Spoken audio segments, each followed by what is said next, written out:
We the best, no contest. My clique is the best. We the best. There ain't no one like cause of you dumb or you crazy. There's no way, G. Me and my clique, we handling biz while you and your clique just act fugazi. You couldn't persuade me to give a damn, it just don't faze me. I got my Xbox, she can't play me. Money in a text box, I get paid. We the best. We the best, no contest. My clique is the best. We the best. We the best, no contest. My clique is the best. We the best. We the best. There ain't no rest. For the wicked I'm bad and I'm blessed. Put it to the test. For the rest there ain't no contest. So what's next? Got me leveling up, I'm obsessed. I bring the fire like I'm possessed. My personnel and my clique is the best. There ain't no contest. There ain't no one like cause of you dumb or you crazy. There's no way, G. Me and my clique, we handling biz while you and your clique just act fugazi. You couldn't persuade me to give a damn, it just don't faze me. I got my Xbox, she can't play me. Money in a text box, I get paid. We the best. We the best, We the best, no contest. My clique is the best. We the best. We the best, We the best, no contest. My clique is the best. We the best. We the best, We the best, no contest. My clique is the best. We the best. We the best, We the best, no contest. My clique is the best. We the best. We the best, no contest. We the best, no contest. We the best, no contest. We the best,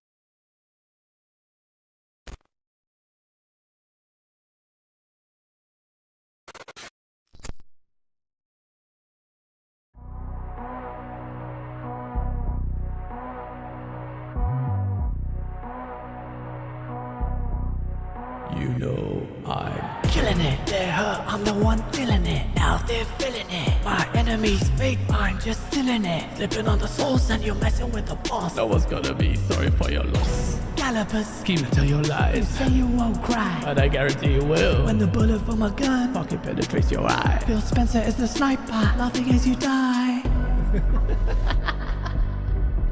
Fake gaming, wannabe gamer, pretend gamer, think you got comedic skills when your comedy is a little bit lacking status. But still, so until you motherfuckers come at me with some shit, talking about some shit, understand that I got more games than you. Holding the line until the target's aligned. These pussies are just fully clapped, the content is so benign. Set fire to the whole stable. Police on the round table, wearing shoes with no label. Inbred pagans got no hair on their head. The cost of the lies that they spread in the wake of Xbox. Spending billions, not just little millies, like an Aaron, their Achilles. The swords were but like 1,000 chilies. Consolidation is causing elation, Except in the PlayStation Nation. Force rectal irrigation of these bitches, busting all the stitches. You don't have the riches, leave these paupers in the fucking ditches. Celebrate, we're gonna have a party. Dance on the corpse of Colin Moriarty. Shook off the Saudis, Habibis get rowdy. Circumcise the bitch so we can all scream Howdy! When you make that kind of content, that very adversarial, you're not one of the weird like gremlins making fucking 20-minute videos about me. That alienates and isolates you from people and burns bridges. Pour one out for the FTC and your MBGs and all my enemies. My name is Septic, yes, I'm a disease, and you're the one infected. Your leader has now been selected. When you're authentic, that's why your product is successful. When you're authentic, that's why your product is successful. When you're authentic, that's why your product is successful. When you're authentic, that's why your product is successful.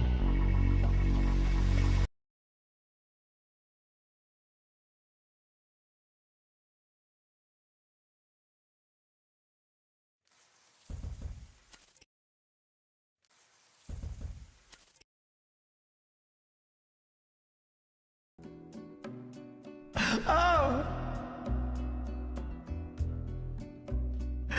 Nintendo! Oh, Nintendo! What have you done? What have you done? Shigeru Miyamoto! You greedy piece of shit! 80 Dora! Or 90 for physical. Why do you wanna fleece us, gaming industry? Versus Microsoft and Sony knows Nintendo.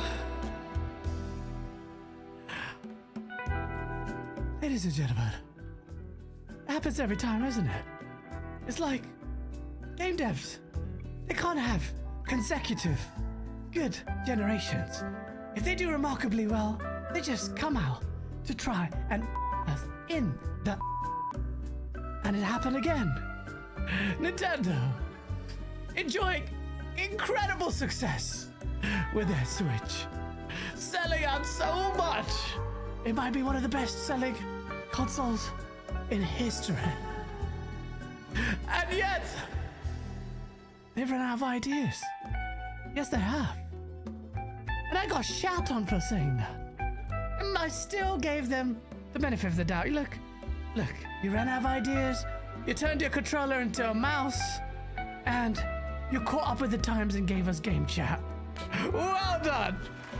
Well done! Well done, Nintendo! Take the money, take it! Because Nintendo's, they don't have any standards, so just freaking make it! Just freaking take it! But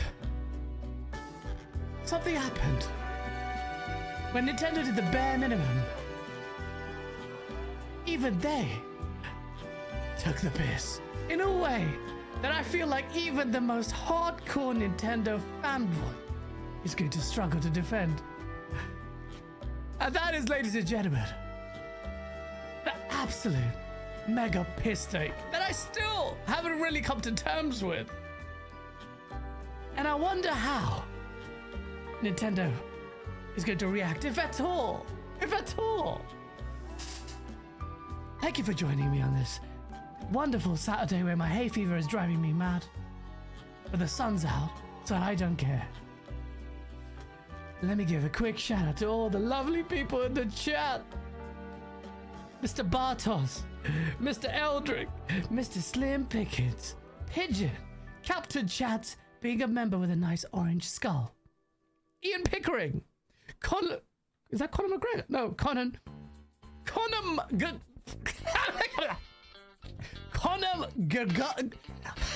what kind of freaking? I mean, Corin Girardi. Yeah, I got it there. It's Colin Moriarty's demented cousin. Randoms. The Game Boy, the pony who's crying in my freaking Twitter. I had to block this piece of shit. He was so annoying. Why are you still here? Ismail Create 07. Daswell Gordon. Lydian Master. Serendipity. E-Ranks. Welcome. Welcome. What's up, Leo? What's up, Rambling Entertained? With the Tidora. They need to charge to pay for the snow and dope. The snow and dope. Oof. Come on, man. The tariffs haven't affected the prices of those that much, have they? Benjamin. Pick a track. Jago 6. Oh. We're gonna have to dissect this topic a little bit.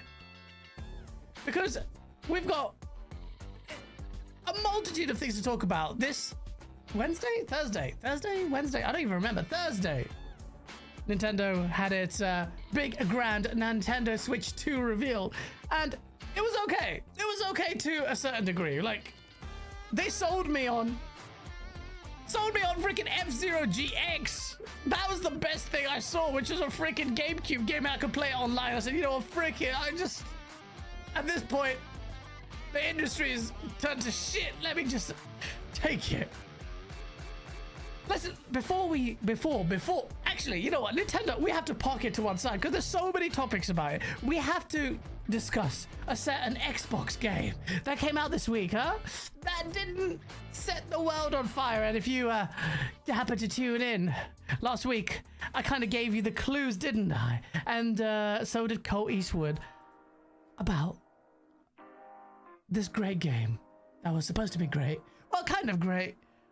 And it ended up being okay, and it was South of Midnight.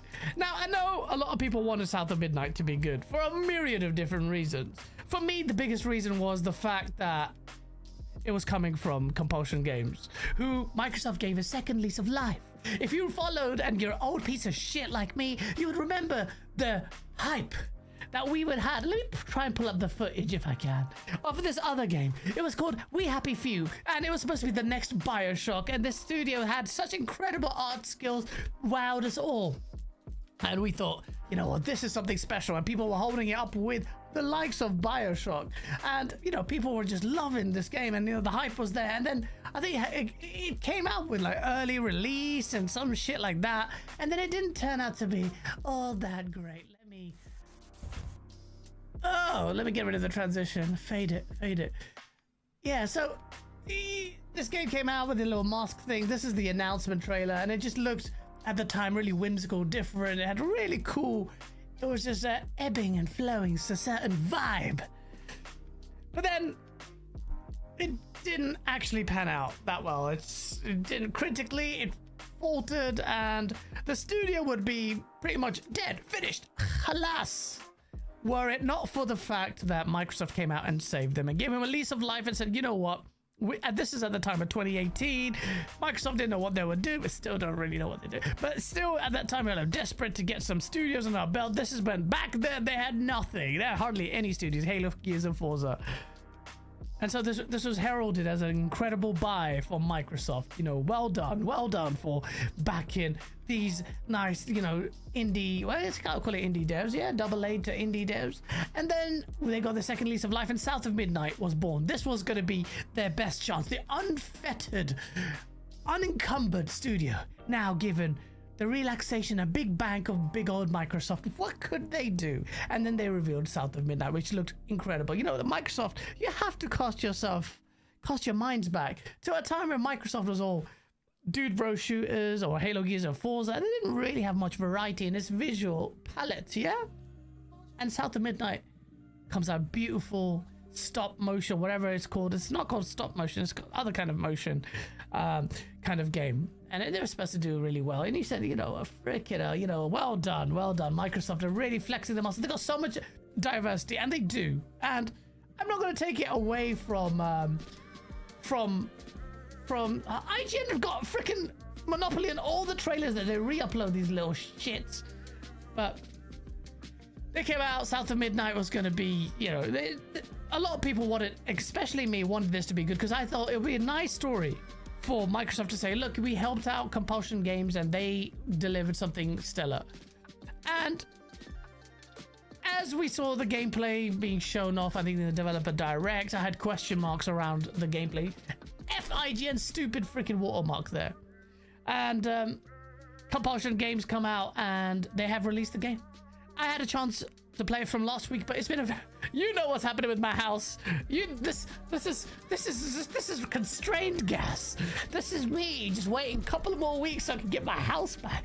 This is not the fully unleashed gas who's going to be able to drown you in the source and content. So I didn't have that much chance to play it, but I did play it this week before the reviews came out, and you know, talking to the other guys about it, and the general takeaway was it's a beautiful game. You know, they've done a really good job in the visual side. The audio is brilliant. I actually really like the characters. I like the main characters, really well voiced. And it's like Microsoft's like, this is it. This ain't no Redfall, and it's come out with a respectable-ish 77 Metascore, which isn't the worst score. This is a average, good, mid.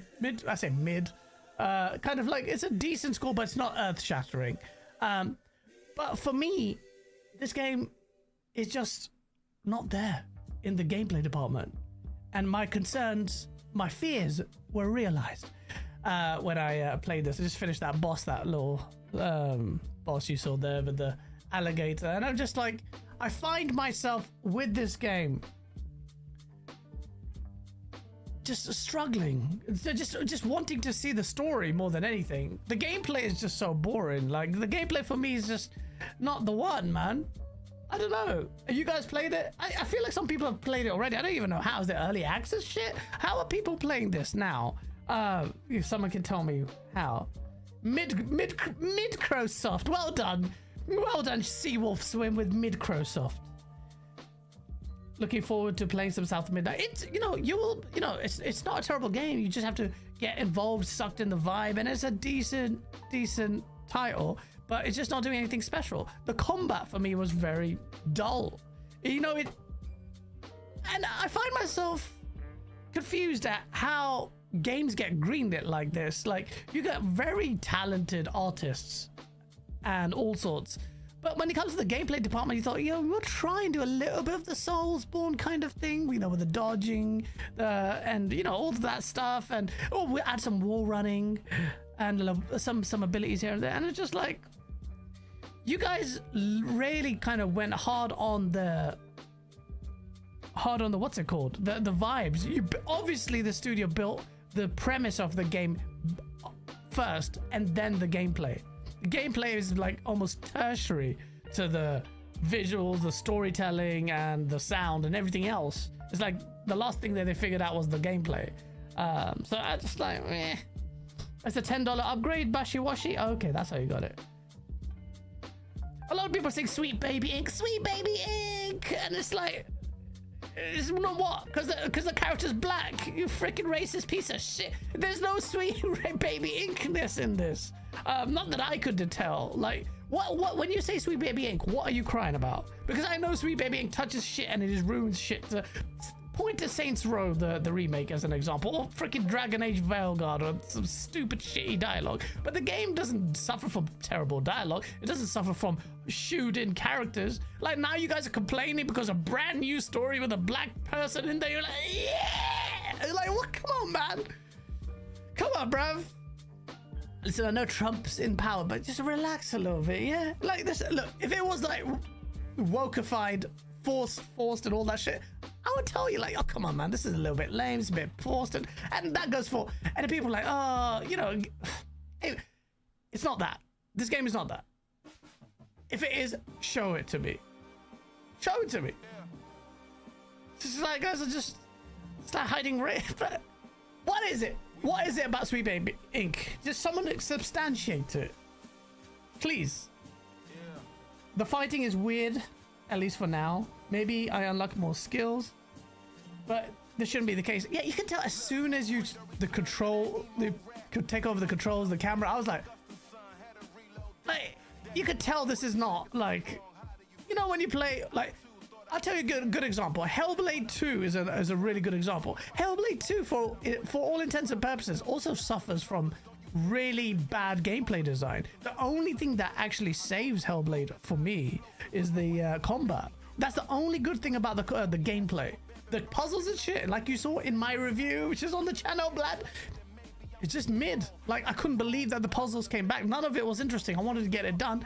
I loved the combat. At least the combat was good, enhanced by incredible motion capture, like a myriad of different animations. It was just amazing. I was one of the best scripted, like kind of like constrained linear games I've played because of the combat, but still the gameplay faltered massively. And with South of Midnight, not any of it is fun to me. Like the wall running is like not the dodging, the combat, all of it is really rote, and the gameplay design is so basic. Like, and this isn't just a South of Midnight problem. This is an all games problem. You know when what's his name, Colin Moriarty was saying that, you know, I think we've hit the ceiling of gameplay design. I'm happy with it. We can't get any more innovation beyond this. And I'm like, what are you talking about? And this is the kind of rote gameplay design where if you look, you know, like where they hide the collectibles in a certain area. So if you like turn, you know, it kind of tells, freaking shut the freaking, why does, I don't give a shit. Why does Discord stop my music, lad? Shut your face, man. It's that stupid design. Like if you explore a little and you'll get some extra, what's it called? You get these, starts with F. You get the extra points to get more abilities. It's a really cutie name they've given it. But that kind of gameplay design has been done so much, and it's not just a South of Midnight thing. This is an everything games thing. It's like, bruh, like now you're just slapping on your story in a very like basic game. So South of Midnight sitting at what, 77 meta or something, and it's not so bad. It's like, okay, is it gonna move the needle? No. Are a lot of people gonna play it? No. So it's just like, you know, it feeds into the whole Game Pass fodder thing. This game actually falls into that bracket, which will be suitably saved by Doom: The Dark Ages. But do try it. It's not a terrible game. The story will be really good. The music was really good at one point. I was like, I'm loving the music in this. They could have done so much with this game. I'm not trying to say like I'm some savant or anything, bro, but if you set me in there, I'll be like, bro, this gameplay's not going to do it. I can tell you right now, bro, from the first chapter, I'm like, okay, this is going to be a 70 meta, which is why when I was on the show last week, I hardly played it. And we already knew, like, this is going to be 70s meta. And the poll that you cheekily, I made Colt vote in front of you, and he picked the 70-bit. He gave it a 69 out of 100. Just do it out of 10. What's this? Why, you PC gamer?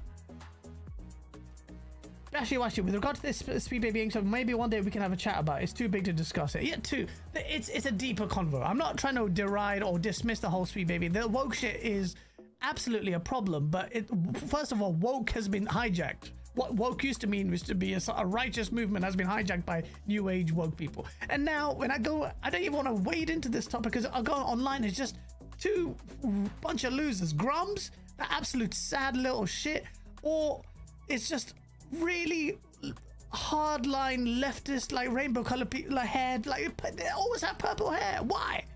I like the color purple. You're ruining it for me. You know what I mean? But maybe I shouldn't really talk about this, bro. I don't give a shit, bro. I do give a shit, but at the same time, it's like, you know what? I made a video on it, and the whole thing still stands. And South of Midnight is a perfect example of it, where there's nothing woke about this game. That I don't see anything woke about this game. This is a good game, but because at the moment you see a little bit of melanin, you just start like someone's spilt holy water on you, and you're possessed. And I just ain't nobody got time for that. Netflix went ultra woke. Yeah, I guess. But what's that got to do with freaking South of Midnight? You guys are going to regret not supporting games like Rise. Rise was mid. Quantum Break was mid. And Hellblade 2, potentially mid. Rise and Quantum Break. Jesse, what are you talking about, bruv? What are you talking about? By the way, chat, I have no guest today because I just wanted to chill and have a little nice one. But if you're in the Discord, jump in the waiting room. We'll pull you in, bruv. I want to talk to you about these things, bruv. I want to talk to you about these things. So jump in the waiting room. We'll talk about each topic. Shout out to Kingthrash. Facts. They hate to see it. Facts. Shout out to Kingthrash. Yeah, even you, the Game Boy, come in. You know me, man. I'm not scared of any discourse. Anyone can come in and get murked or just have a conversation. Yeah. Not all games need to be AAA bangers. That's what Doom is for, etc. Jesse James is a good point. Not every game has to be a AAA banger, but I will say this: if you're Microsoft and you're Xbox, you have a much greater duty to discharge than PlayStation and Nintendo, because the mid haunts you. Your legacy has been tarred by mid, and defined by so much mid. There's been some greatness, I'm not gonna lie, but I think you're gonna have a good 2025. But you delayed Fable, so that's a big game out of there. So Doom is for me good. I try not to watch the gameplay for this game, man, but holy shit, it just looks like game of the year material for me. But yeah, it's an interesting one. But either way, South of Midnight, not a terrible game, but we'll see what happens. Now let's wade into the madness, bruv. Let's talk about what the flip Nintendo is doing, bruv. And I'm glad to see, bro, I have not seen this before. I've never seen the PlayStation and Xbox community come together to murk. And the PC community, Xbox, PC, and PlayStation communities came together to absolutely lambast Nintendo. And I feel like Nintendo's been given a bit of I respect Nintendo a lot as a company and their position in the industry and what they offer in this space. Absolutely. But I also, and I've said this before, said it so many times, I feel like they also get a free ride on a lot of things. And I'm not seeing that many journalists actually call it out, bro. Be honest. How many journalists are you seeing say anything about Nintendo? And the usual culprits that would say anything about this. There is Nintendo, this fanboyism in every space. But it's the journalists that I don't see them talk about it.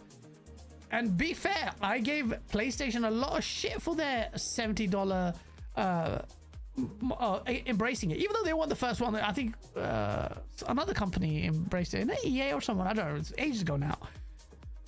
Well, why is Nintendo not getting the same smoke from journalists? It's getting it from the community, but it's not getting from the journalists. I don't see it, and I'm just thinking, bruv, Nintendo, and a bit like PlayStation, Nintendo have got this favoritism, and I think it weighs in quite a lot in their review scores. Like, I loved Tears of the Kingdom, I love Breath of the Wild, sorry, and both, but Breath of the Wild at that meta score was crazy to me. I'm like, with those dungeons being that crap, and there were some, like, not instantly boom, they're given that mad score, and I felt like there's a lot of weighting in favor of Nintendo, and I'm not disproportionately. I feel like Nintendo are brilliant in their gameplay design, incredible in their platformer design, but I think that should change. And but the only way that would change is the journalists that score these titles. If you care about these things, let's be honest, the reality is this: the journalists are less important. It's more important for us, for the sake of conversation here and everyone here in the chat, And most of you, I mean, even like, look, let me do a poll. Let me do a poll and find out from you guys. Do you guys give a shit about what journalists say? Let me see. And the answer is going to be, do you care about what gaming journalists, do you care about gaming journalists' opinions? Opinions wrong. Brilliant. And why am I wearing shades? Because this light is in my face. Opinions. Yes.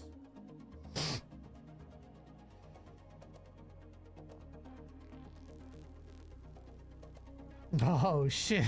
I've never seen the no and bam! Did a poll and the insta no. Insta 100% no. 100% no. What?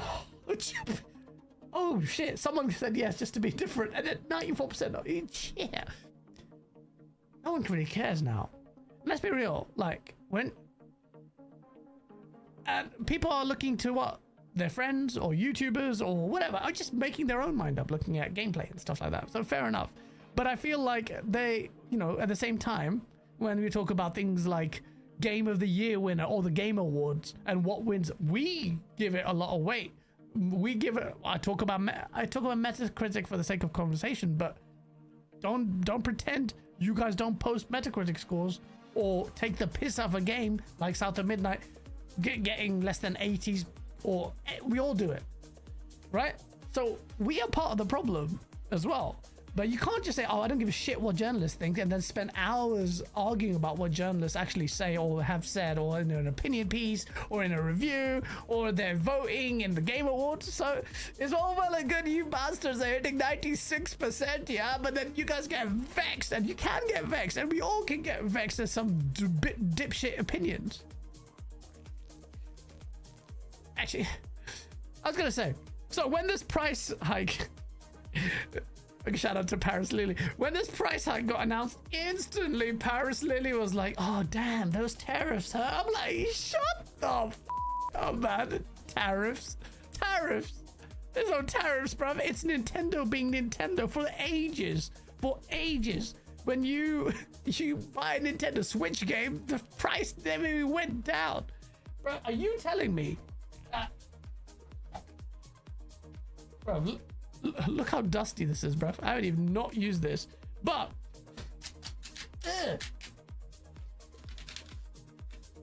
God, this is not gonna work with a Nintendo Switch 2, I bet, for no reason other than it has no C button, and I have to buy another one. Safe. But sorry, you're telling me that the tariffs. So we now know it's not the tariffs. It's bullshit. It's Nintendo being Nintendo. It's obvious. It's right there from the get-go. And the confirmation came in. The crazy part. Donald, we call him here Ronald Dump. Let's call him Ronald Dump ahead of the incredible skit that saved it. I don't even know if you guys watched that video. A lot of people are like, it's politics. I don't want to listen to your political takes. Americans, bro. You Americans are such pussies, bro, when it comes to politics. Honestly, you guys are such... If you ask... Some American goes, what if you made fun of the Queen or the King? We're like, bro, no one disses the royal family like English people do. Or, like, why do you guys worship your politicians on one side, Labour and Conservative? You think English people are like, oh my God, how dare you make fun of our president or our prime minister in our case, or our party, red and blue. They just use you to distract you. They're all pieces of shit. But you Americans just love being freaking enslaved by a political system. I make fun of Biden, I make fun of Trump, I'll make fun of everyone, including your mum. Nah, that's a bit... relax, guys. I won't diss your mum, bruv. But Donald Trump, ladies and gentlemen, is the reason why, bruv, the reason why Nintendo is not releasing its pre-orders, bruv. It's Nintendo delays Switch 2 pre-orders in US due to Trump tariffs, bruv. That is a madness. And as a joke, let's give a shout out to our good friend Safe from our video, bringing gaming back. We're gonna play a little clip from our friend. If you're a Trump supporter, don't watch it. Because apparently jokes will destroy your colon, you sensitive little melt. Watch this. By the power of the great old ones, do solemnly swear that I will faithfully execute the office of President of the United Gaming Government, and will, to the best of my ability, serve my best interests and defend the Constitution of the Gaming Government. So help me Cthulhu.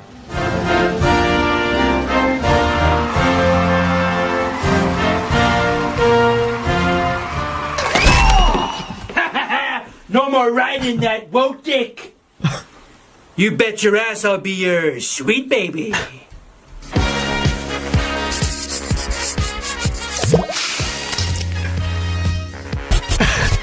Bro, that, by the way, apparently this is a very inappropriate, but I just want to give a shout. Listen to that. Listen out to the scream here, yeah? Listen to the scream here. Where did I get that scream from? If anyone... Oh, shit, I'm so loud. I'm so freaking loud. Do you know where I got that scream from? Bruv. Let me show you, bruv. When you make these videos, you got to be entrepreneurial with what you say.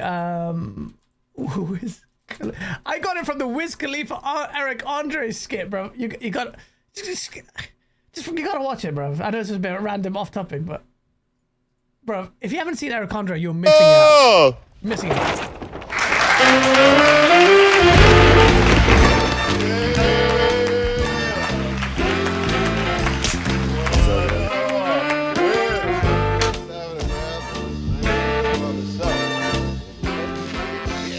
Eric Andre is mental. He's mental. Bro, if I had a gaming showcase, talk show, it would be like this. But the scream is from here.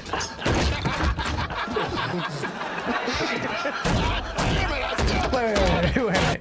You son of a bitch! There it is. Come on! Bring that naked PA out here now! Here, you son of a bitch! That is where the scream came from. There. The punching this naked guy. I had the idea because I loved the sound of that scream. Wait, sorry, man. I love the sound. The sound effect was so good. What's that little naked bitch? I'm so random, aren't I? Yeah. That's where that's where we get our sound effects from. Wait. Where's chat gone? Where's chat gone? Oh shit, sorry chat. Let me look at the super chat. Why is Shay Gaz worried about price when you have $10 billion in your back pocket to wipe half the bruv, I'm not that rich. Thank you, Jenna Hayes. Jenna Hayes, the porn star, is in our chat. Super chat me. Jenna Hayes. In your back pocket to what? Bro, it's not. Someone said the same thing. Someone said the same thing about in the last stream. Someone has got a comment about Blaze 4K has spent 4K on a PC and he's crying about $80 games. It's not about how much money we have. It's the principle. The principalities in this. Don't you listen to Big Worm? Come on, man. Messing with our money is like messing with our emotions, bro.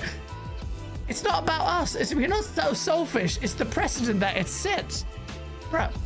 How is it that Nintendo led the way with freaking Mario Kart? You guys were crying and there was so much tears. I didn't even get involved in this conversation because there were people crying about GTA charging $100 for their game. Do you know why I sat out on that conversation? Because I didn't even want to get involved in that one, because you know what? I would pay 100 quid for GTA. I would pay 200 quid, even though I think it's atrocious to price a game at that price. But just because I'm so weak, you're talking to a guy who spent God knows how much on microtransactions on Apex Legends. I am not the example to follow here, but it's a piss take. It's a piss take, a royal piss take. If companies fleece you, man, and they set a standard, and we're all guilty, because when the Nintendo Switch 2 comes out, all the people shouting, including myself, will probably end up buying it because we want to play Metro Prime, the new one, even though Metro Prime 4 is not even out, is cross-gen, or we might end up playing those games on PC. And that, I feel, is a justified response. And now you might say, Gaz, how can you advocate for piracy? I'm not advocating for piracy. For legal reasons, I will say I understand people's proclivity to emulate now, especially in light of things like this, because at certain points, like, well, consumer rights, right? Like, should you not take a stand? Is it fruitless? Let me do a poll instead of assuming how many of you are going to rambling entertained with a $2 Trump is Chad just for that. Tax them higher. What, you troll? Oh, Shab's Inevitable is like, I'll be playing them on my PC on 4K 60. Isn't it great though that Nintendo made emulation easy for us by doing what? By making sure that one of the biggest functionality that they introduced on their new Switch was a mouse feature. Oh shit, bro. Emulating is going to be a lot more easier now without having to worry about motion controls that much.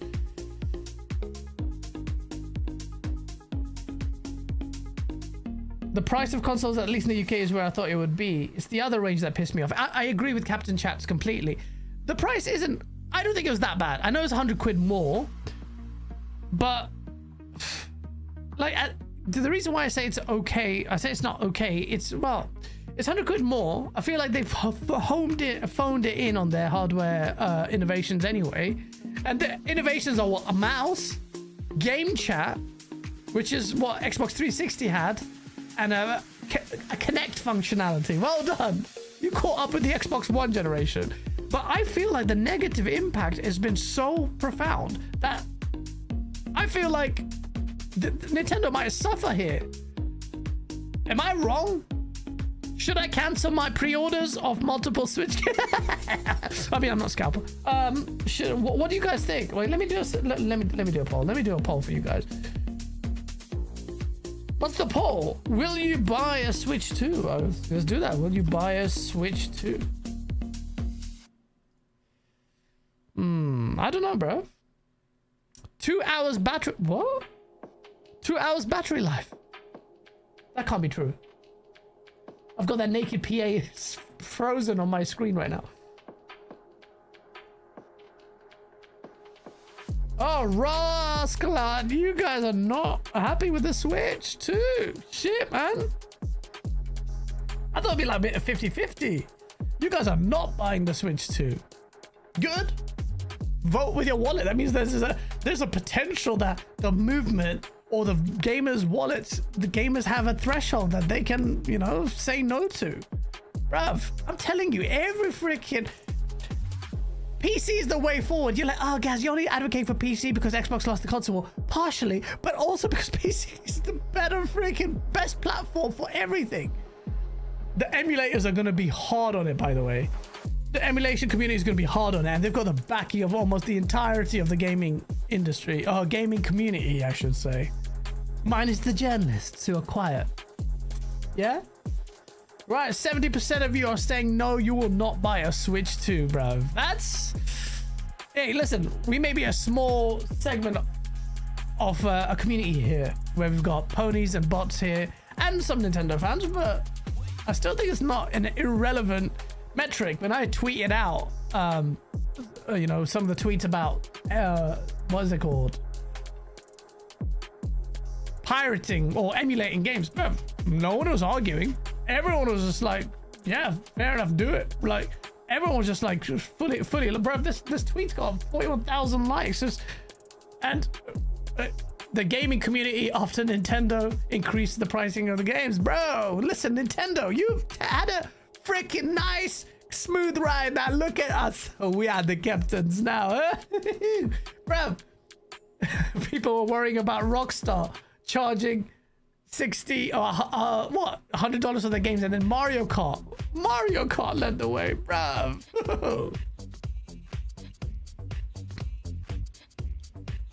Oh shit, you want to talk about a sheikh?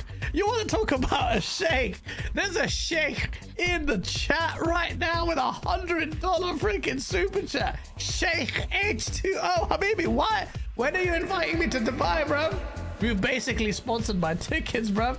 Shout out Walaikum Assalam H2O. He goes, interesting fact. Did you know the 360 was a Skunkworks project given to Jay Allard with special permission to be exempt from any mandate to use any Windows? Yes, I know that. Or Intel chips. The red ring of death aside, it was truly different from Dubai with love, bro. Wait. H2O, bruv. Build me a palace in Dubai. I'm coming, bruv. The world is turning to shit. The economy is shit. London's in the death spiral. Tariffs everywhere. It's time to go to Dubai, bruv. Ah! Shit, I just spilled water everywhere. Dubai with love, bruv. Thank you so much for the $100 super chat, man. That's mental. You crazy guy. I'm coming to Dubai, bruv. The food in Dubai is insane. Who's been to Dubai? Bro, Dubai is mad. I've been a couple of times. I'm gonna go a third time. Dubai is insane. Guys, get my super. Nate Dogg, I missed your super. Sorry, bro. What the hell? How have I missed it? Nate Dogg! Oh, just in between. Heard anything about Fallout? Dirgridy said. Fallout? I haven't heard anything about Fallout. I'll tell you right now, they're probably developing Fallout very quickly after the incredible rave reviews of its incredible TV show. I don't know if any other TV show I've seen that's actually a game adaptation that's on that level. I haven't seen The Last of Us, but I've already seen what Ellie looks like, and she looks like a freaking alien blood. I never liked that actress anyway. Even in Game of Thrones, I thought she was weird. She was so boss in Game of Thrones. No, she wasn't, bruv. She looked like a freaking weird I'm not just making fun of the weird way she looks. That's deep. I mean, just the persona she carried out. It's just like, I'm not sold on it.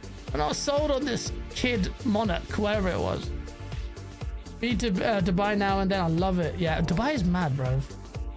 Been there a couple times. Shabs, of course you have, Shabs. Of course you have. Wait, London peeps, we need to link up, by the way. I'll be saying that in my Discord. We need to link up with jokes. My treat, bro. We're gonna eat some mad food. Wait, H2O says, I'm dead serious, my dude. If we launch our startup, the trip is on me. Bruv, I will not let you pay for the trip. I'm coming down, though. I'm coming down, bro. You have supported Game On Daily and this channel bare. I'm coming down just to see you, bruv. 108 Dragons TV. Oh, shit. Stop that gas. Summer's coming. We need to link up. Oh, shit. Dodge Knight is in there, bro. The good old Dodgy. Dodgy, when are you coming over, bruv? Gaz met Nib in Dubai. Nib, and he had his fake Rolex on. Oh, shit. Yeah, Joel and Ellie's costume was utter dog shit. Yeah. But yeah, speaking to what, sorry, very quickly, H2O was actually on point when we said about Jay Allard. Jay Allard was the last incredible leader at... I know Phil Spencer was good, but Phil Spencer saved Xbox, let's be honest. But what Xbox has become has been a bit like... But James Allard was a G. He pissed off Bill Gates even to have this console without Windows. I think, well, actually, the original Xbox did that. And then James Allard pissed people off, said make it mandatory to have broadband and all that shit. But Nintendo, bruv, Nintendo have run out of ideas. And actually, you need to freaking look at this console. People aren't even looking at the console. They're riding high on what Nintendo used to be. But look at what Nintendo is doing now with the Switch. The Switch 2 has literally now they've ran out of ideas with their hardware, which is a massive shame. I tweeted this out and I got absolutely merkelized by the absolute two-dimensional shits on Twitter about it. Now I pushed the same tweet and I had loads of likes and everyone agreed with me. I'm like, oh right, okay. When I freaking mentioned it first and when they showed off the freaking console, I'm like, I'm a bit disappointed at the hardware or lack thereof innovations with this thing. No one said anything. And now everyone's like, yeah, guys, you're right. Yeah, fuck you little bastard. Close-minded shits. Listen to me when I talk, bruv. Gaz, how is PC the answer if the complaint about Switch 2 is the price? Kingthrash. PC gives you everything. Listen, you don't have to spend $4 grand on a PC. How powerful does your PC need to be, Kingthrash, to run Switch 2 games, bruv? This freaking Switch 2 runs Cyberpunk at 40 frames, blood. Come on, what are we talking about? The answer is PC, bruv. Kingthrash, you think that you can build a PC for $1 grand, say $1.5 grand, and it's incredible. My 3080 is actually so good. I'm like, all right, anything extras, bells and whistles. Actually, I do want the 5090 if I can find the freaking card. Although that card's not even that good, so I'm just like in limbo. But you can't find it because I want to run Cyberpunk with the realism mods. Have you seen that shit? But Thrash, you don't need to spend. If it's price you're worried about, Nintendo should not get rewarded for no real hardware innovations for their hardware. Their games. Where's the development budget going? You're telling me Mario Kart, how much do you reckon Mario Kart World's development cost? Tell us, bruv. You really think it's on par with... I don't even know if it's on par with freaking Hellblade 2, bruv. They showed off the game last month with this reveal of the Switch, or the teaser of the Switch, and everyone thought it was Mario Kart 8. And okay, I'm not saying it's going to be a shit game. It's going to be... I'm sure they'll make it good. The open world stuff will be great, but... What have they done with the Switch 2? Has it even got an OLED screen? Okay, fair enough. It can do 1080, 120 in some games. What have they done, bruv? They added a C button, bruv. They added Joy-Cons are magnets. They fixed the stand. They put 2 USB ports in there. They said, let's save £100 extra, bastard. Come on, man. The Asus ROG Ally and the Lenovo Legion Go were doing a lot more exciting. They're more exciting as handheld propositions than the Nintendo Switch, but we're relying on their software and gaming design genius, right? And despite that, the Nintendo Switch 2 is leaning heavily on third parties. Chat. And I was arguing with Fonz and Cole and Zorka on this point so much. I'm like, do you really think people will end up buying their multiplats on Switch in big numbers to be a concern for PlayStation and Xbox? I don't even know what Xbox stress. Let me add. So 71% of you, of nearly 100 votes, said no, you're not buying a Switch 2. Madness. That's a big. If I had made that poll before the reveal, it would have been. I'm pretty sure the other way around, bro. I'm gonna ask you, chat. Do you reckon? Oh shit! All caps. Do you think a lot of multiplats will be bought on the Switch? When I say that, it's a weird question. Like a decent number that it's like, all right, these are charting. I don't think so, bro. I guess it depends on the title, but I don't think so. Let me quickly do the super chat. I can buy, so Kingthrash, thank you again with a 5, because I can buy a PS5 Pro for 700 and it will be a better answer than a PC. Also, what has PC innovated on? Fake frames. What are you talking about, Kingthrash? What is this question? But let's break it down. You can buy a PS5 Pro for 700. Can your PS5 Pro run Nintendo Switch games or any emulation? I don't think so, bruv. And it won't run the definitive edition of many PlayStation games, other than the recent ports have been shit on PC, I'm not gonna lie. The PlayStation ports. And what has PC innovated on? PCs from who? From Valve? Who's gonna innovate? Bruv, the PC has everything. What do you want? You want to put a VR? You want to put vibrating seats? You want to build an actual cockpit inside your freaking house? PCs are just everything you want it to be. Bruv, you can have... Fonzo showed me his controller was like a freaking glove for the WASD keys with the analog sticks. You have so much freedom. That's what you get. Freedom. And you want to take a stand? Take it on PC, bro. Why are you advocating for a closed box, Kingthrash? A closed box that they sell you, they fleece you out, paying to play online. The digital pricing of the games are murked. Steam gives you so much fluidity that at least the pricing is dynamic like it should be. Why are we actually conditioned into accepting hard digital pricing? Like, why? It makes no sense. Fake frames? I assume you're relating to Black Myth Wukong on the PlayStation. I mean, the NVIDIA RTX 5090 doing... That's just one graphics card, bruv. And that's DLSS. Who cares? Who cares? Shout out to frickin' Bruv, this guy is single-handedly funding this channel, bruv. I have to give him, bruv. I'm booking my tickets now. Thank you so much, H2O, man, with a $50 super chat, bruv. You are a beast, man. I really appreciate it. Guys, what's the deal with the Xbox upcoming handheld? Is it potentially going to replace the Series S as the 2027 flagship model? It's positioned in place of the Series X. And that Steam merger move is chef's kiss. Checkmate Nintendo from Dubai with love. This is right. Thank you so much again, bro. That's madly generous. Now, the point about... See, this is why I actually asked that question to Jess Corder. Because we're going to get Asus ROG Ally, which is Xbox branded this year.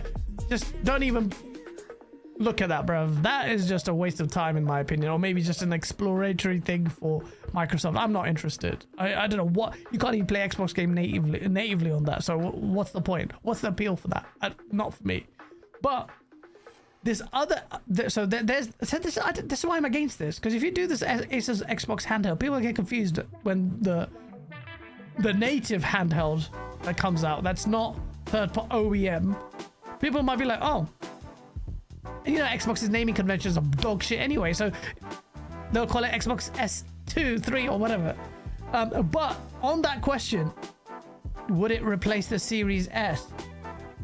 That would only really work if the next Xbox, whatever it's called, I think the code name is Prime, was released, and the handheld that's coming out was accompanying that. So it wasn't, so it's not linked to the Series S at all, like because it's not this gen. The idea of generations is disappearing anyway. That's the only way the Xbox handheld would be the replacement to a Series S, because it'll be the equivalent of a Series S but a handheld form. Now again, on the power stakes, I'm not a massive fan, because the Series, well, I don't think the Series S was, well, there are two big games, Bordergate and Black Myth, which are huge games that were massively problematic for the Xbox. And they both devs cited Series S as a problem. But then the same problem applies with the next Xbox if your lower SKU is a handheld. But I'm not even worried about that anymore, because Xbox, I mean, I don't even know what they can do in the hardware space.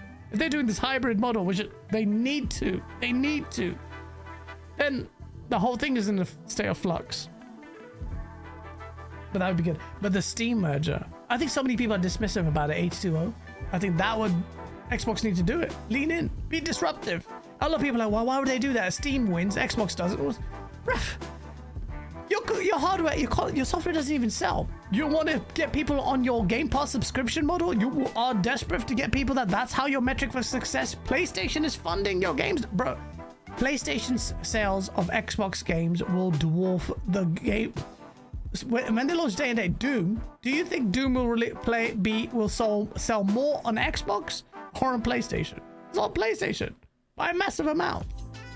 And in the future, get used to the idea of Gears and Halo, all of it coming out on PlayStation. So Xbox can toy around with and lean in on the subscription service and have Steam open up on their hardware, because that's what it is. I don't get why I saw a clip of Colin Moriarty saying, well, why would they do it? It's stupid. They're going to lose their sales. But at the same breath, he's basically saying Xbox sales are tanking anyway. So like, well, what do you wanted them to do? So you agree that the Xbox software sales are menial or low or whatever, and then you're crying about the fact that they will have a hit or even greater hit. But they have a subscription service. They think it's sustainable. They think that that's their primary model of delivering games. Let them worry about that. But they've got PlayStation now. You guys buy your games, right? Apart from Hi-Fi Rush. What happened with that? Support the games, right? I remember when Hi-Fi Rush came out, and the PlayStation guys were like, we would have supported this game. And then how much? The figures came out. I think it was like 130,000 people bought Hi-Fi Rush on PlayStation or something stupid like that. Safe.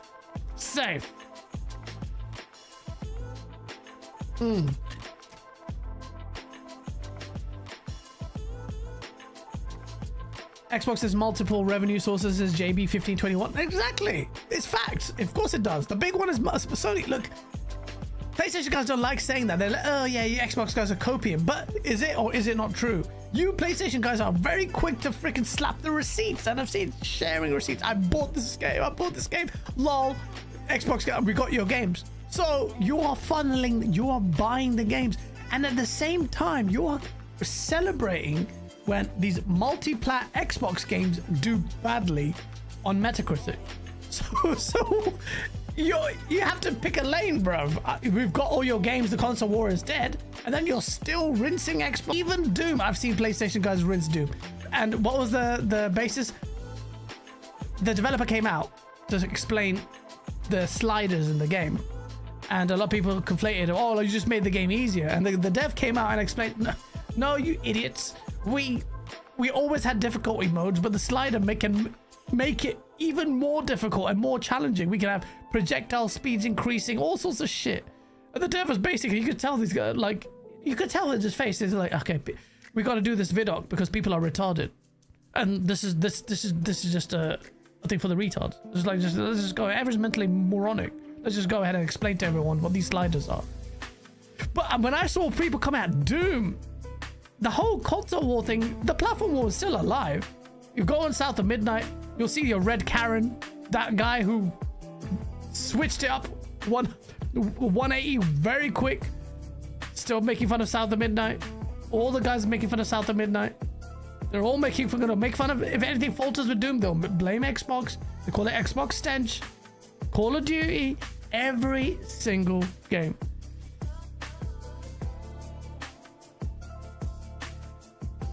Go ahead and get your PC, you'll be back. They all come back to console eventually. I'm on PC for how long? How long? You're talking to the OG PC guy. I can play on multiple devices. And I'll play on PlayStation when I don't know if I can wait for, what's it called? Bruv. What's the game, bruv? My brain's gone dead. Housemarque's game. You know which one. I want to play that day one. Microsoft is $1 trillion company. They can do test cases and analytics. They can, but it's not like a... People have this idea that they can just come in and just spunk out loads of money and then that's it. It's fine, bruv. Come on, bruv. They're still a business, man. And, you know, there's multiple times where the rug was going to be pulled under them, man.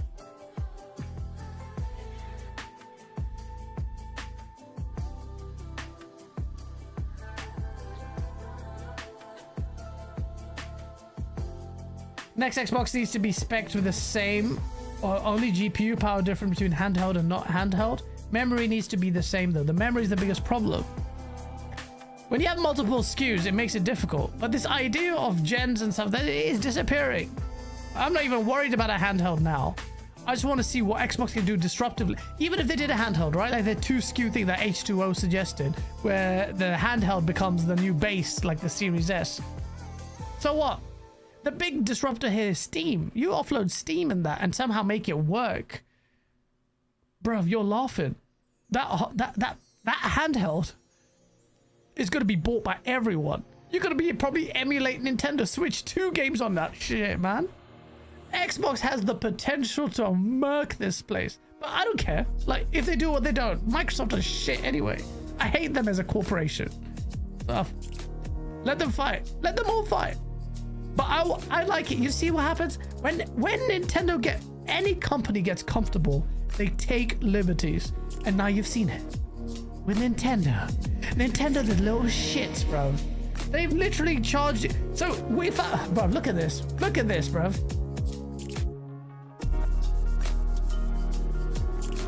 Not all Nintendo Switch 2 games include games on the cartridge, despite the price of $90, bro. And this has been backed up. If I go on, God, let me remove that picture of me as Reforged. Somewhere, where did I commented on it? Where is it? Here. According to Nintendo UK support reps, the Switch 2 editions of physical games like Breath of the Wild, Tears of the Kingdom, Kirby, Forgotten Land, and Metroid Prime 4 contain a downloadable code for the upgrade pack, along with a Switch 1 version cart of the game. The physical editions of the games have digital codes on them.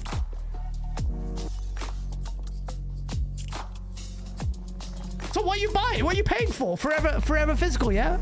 The idea has disappeared, just long gone. I don't give a shit about physical anyway. I'm forever digital now. But holy shit, man. For the whole game preservation people, they don't give a shit anymore. What is the win here? Surely, and don't expect that to change, by the way. This is it. Like, well, what is Nintendo gonna do?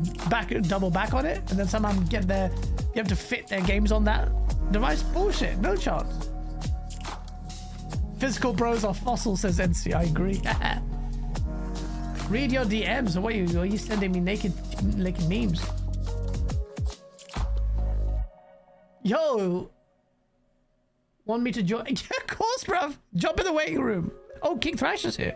Oh shit. One sec.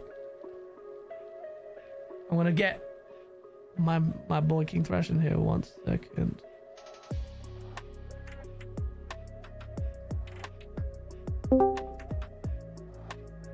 Man like KT. He's underwater, bruv. He's underwater. Wow. It took like forever for you to pull me up. You scared of me, guys? Wait, sorry. I didn't even see you there, bruv. I got a DM from Fonz. Wait, 1 second. Your voice is very loud. What? I turn my shit down. 1 second. Say something? Good. Yes, sir. Yeah, here we go. What you saying, bro? What's up? What's going on, man? I'm here to protect Nintendo from y'all haters. Would protect us? So come on, you back in Nintendo's bullshit? Come on, explain it to me. Explain it to me. Hell no. No. All the background statements, gamers need to do a lot more than just Nintendo. We've been getting overpriced for a whole lot of things, 5090 included. The silence behind 59 was deafening in comparison to this. Like, people need to get more consistent. We can't just sit there and let all these companies do what we want them to do, or do what they want to do, but then go hard on the kid company that nobody's interested in the first place. Like, the majority of people here voting that they're not going to get a Switch ain't Switch players. You don't got Switch players in here. The real numbers will be Switch players, you know? But it is bullshit, 100%. So you expecting the Switch number to be fine? Like, you don't think it's going to be affecting with all this bullshit? You think it's just noise in the ether and the real Switch fans will just support it anyway? Bro, real Switch fans, this bullshit ain't new. Like, they've already accepted this shit. Like, y'all haven't even gotten to the nitty gritty of the bullshit that's... How much memory cards cost, bro? Did you even look that up? Nah, I haven't even looked at that. 200 for a terabyte, bro. Oh, shit. You know what I mean? 200 That's for mad. a terabyte. You know what I mean? So it's a lot more bullshit going on, but Nintendo fans have been dealing with this. When did they ever have sale? You know? Like, they've been Nintendo fans are used to this bend over and take it mentality. Yeah. They're used to it. That's true, You know, man. so it's still, I don't think it's going to sell as good as a Switch, but it'll sell more than a Wii U. Yeah, the Wii U is not exactly the best thing to come out, but it has Wii U vibes with the negativity. It actually has more Xbox One vibes. Yeah, it does. It does. It's not going to be the success that they want it to be. Yeah. So, Alfonso, not going to be the success that they want it to be. It's going to, but at the same time, it's like, we see majority of people who are complaining are people who aren't even interested in Nintendo like that. Are the Nintendo fans going to step up and speak with their wallets? That's what we need. We need that, though. We need them to step up and talk with their wallets. But will they is the question. When Pokemon come out, they're going to ignore it? When that Donkey Kong come out, they're going to ignore that? I think they'll, but I pre-ordered it. But you know what I'm saying? I'm money. Donkey Kong got my eyes on it. Like, I probably got to play that. I probably got to get a Nintendo for that. That's a system seller, easy. No matter what people say, no matter the price bullshit, all that, we gamers. And Nintendo fans are gamers. And they're going to buy this shit whether we like it or not, sadly. But I'll tell you this, though. Everyone's talking about the price hike. Don't be surprised if Sony and Microsoft follow suit very quickly, man. Because they will. They will. That's the scary part. We've seen it happen with the whole NBA 2K $70 thing.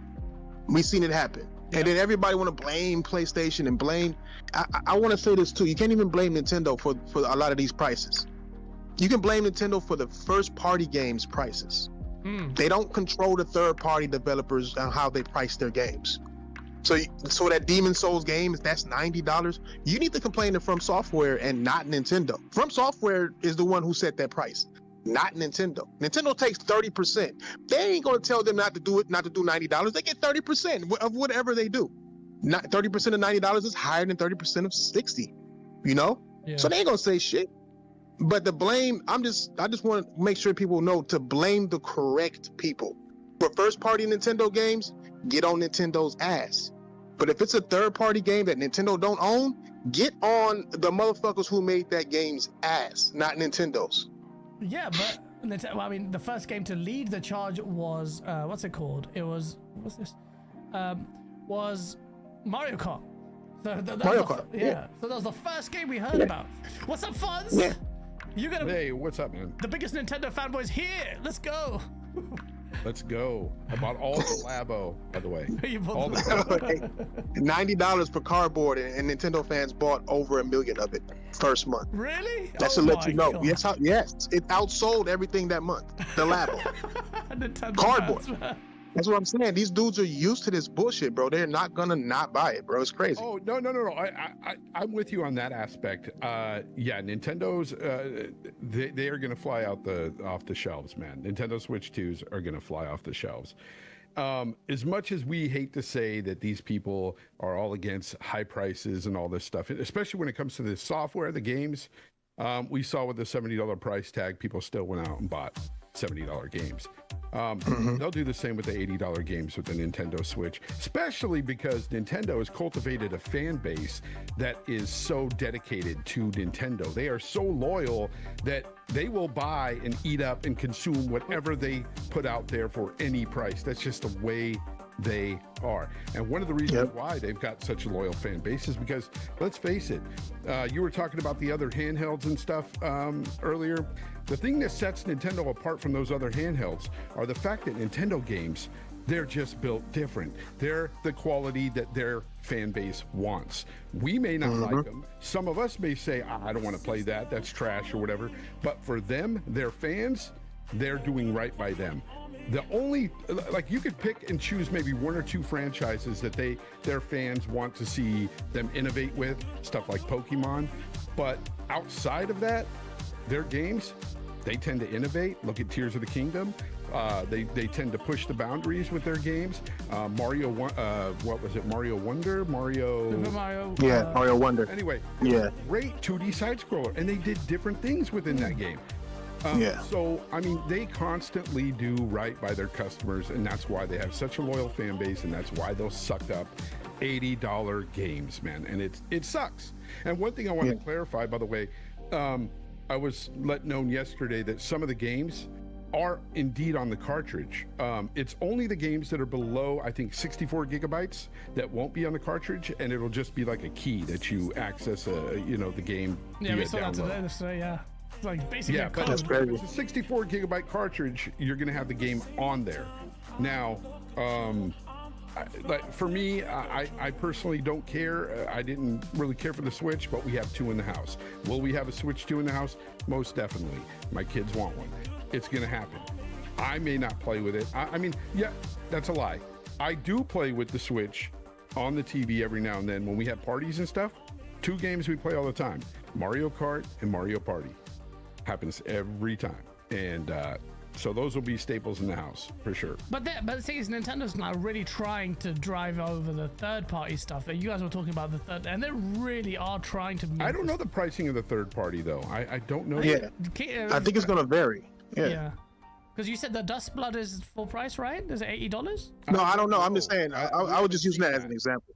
Yeah, I haven't seen it. Yeah, I was just using that as an example because people are just blaming Nintendo, all these games, and it's all Nintendo's, $99 game. Here is Nintendo is opening the floodgates for everybody else. That is a problem. That facts. In my eyes. 100%. I hate the fact that they've opened the floodgates now. We've already had Zelnick over at freaking Take-Two talking about $100 Grand Theft Auto game. Oh, for sure. Now the gate's open. He could charge whatever the fuck he wants now. It's gonna happen. It's up to us. It's up to the gamer now, bro. Anyway, and I don't think they'll take a stand, man. Gamers ain't going to take a stand because now Microsoft or Sony, whoever is coming up next, will release their prices. But I'm telling you, Microsoft and Sony have been itching all of the publishers across the world have been itching to charge more. They've got Yeah, and they're gonna use Nintendo. these tariffs.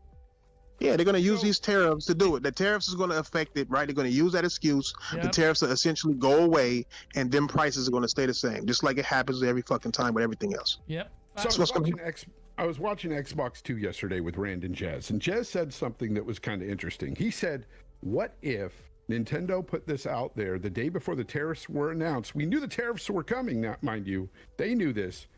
Maybe they put this out there to look like the good guy, and now that they have to restructure the price, maybe they might be doing that, but it's the price they originally wanted anyway. That's what Jez said, and I was like, that's interesting. Could be, because that is one way to look like the good guy and say, oh, it's bad guy America, bad guy Trump. He's doing this. You know what I'm saying? No, It's that one of sounds- those things that can happen, but regardless, it's still going to be an excuse for these people to push up prices, because the way tariffs work, some people are under the impression as soon as you put a tariff out there that automatically prices go up, and that's not how it works. The item is tariffed.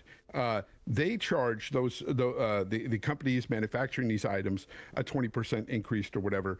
The pricing is all on them.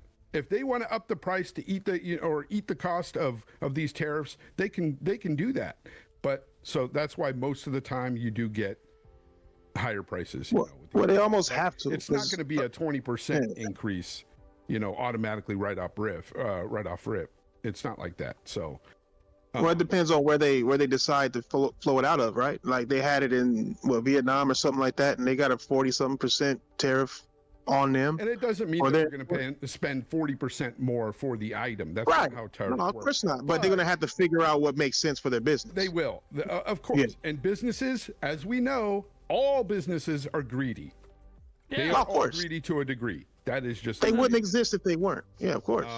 Nintendo just happened to be the ones that said, hey, we're going to stand on greed right now, and we're going to push this out there. $80 games, let's do it. The price of the console itself doesn't affect me. $450, I think, is decent price for getting a dock and everything with it. Most of those handhelds don't come with docks. That's true. Yeah. That's a good point, actually. And those docks are like $80. The Steam. And on top of that, their dock actually enhances their handheld. Yeah. That's a good point. While the other ones don't. They just sit. What pisses me off, though, is that in Japan they have a Japanese version, all Japanese, that is $100+ less. Cheaper. East versus West. That's crazy. I've been told y'all East versus West, bro.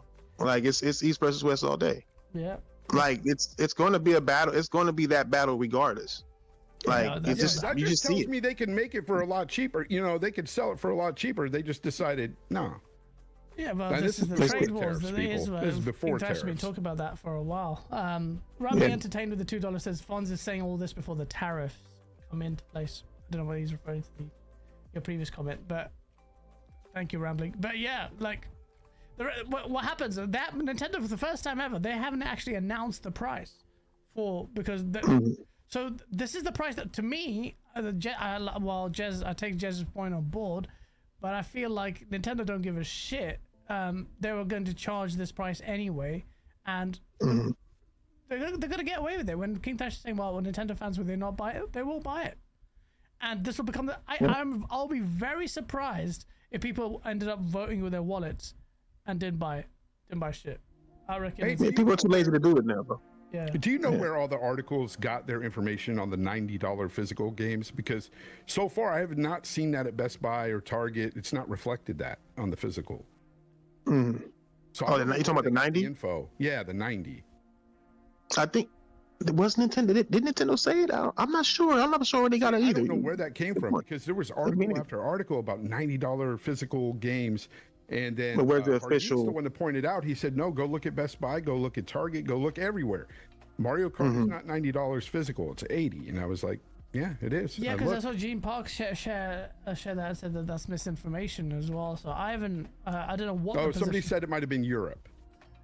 Yeah, 90. Well, that's the problem, though. These journalists need to report that. You know what I mean? They need to actually make that clear. We shouldn't have to go investigate if we're listening to reporters talk about the shit in the first place. Like, that's the problem with these journalists that we have. They want to say things to cause a ruckus, and it's just happening too much. So where I'm tired of seeing it, to where we don't get the news that we deserve. We, as content creators, are the ones who are actually trying our best to give the people proper news. And sadly, a lot of YouTubers are out there reading journalists who don't give a fuck about proper news. They give a fuck about who's clicking on what. And unfortunately, people click on the bad before they click on the good. And that's just where we at. That's what I was saying earlier. I said I saw a remarkable silence from journalists on the price point on this. I just thought, like, well, hold on, why are they not joining in on the whole discourse surrounding? And typically, they'll report and saying, Nintendo's increasing it as a matter of fact. But I'm like, why shouldn't the gaming journalists, like the big ones who are big Nintendo fans, really like come out and say this is not acceptable, like, or what's the justification for it? Where's the retractions? Where's the actual, something put in place there on their article saying, hey, we were wrong? Or say, you don't get that. Some jumped in straight away to assume the tariffs are the reason, and just assumed it. And I'm like, no. So I don't know about it's a good point. No, the about pricing. That's what people have to understand. The pricing was already set in place before the tariffs were announced. For sure. So, I mean, you have to go through legal and all that stuff. You have to think about how you're going to shell out money, who's getting paid what. The prices have to be known way before we knew anything about anything. So it's just a lot of guessing going on, I guess. But that's also Nintendo's fault.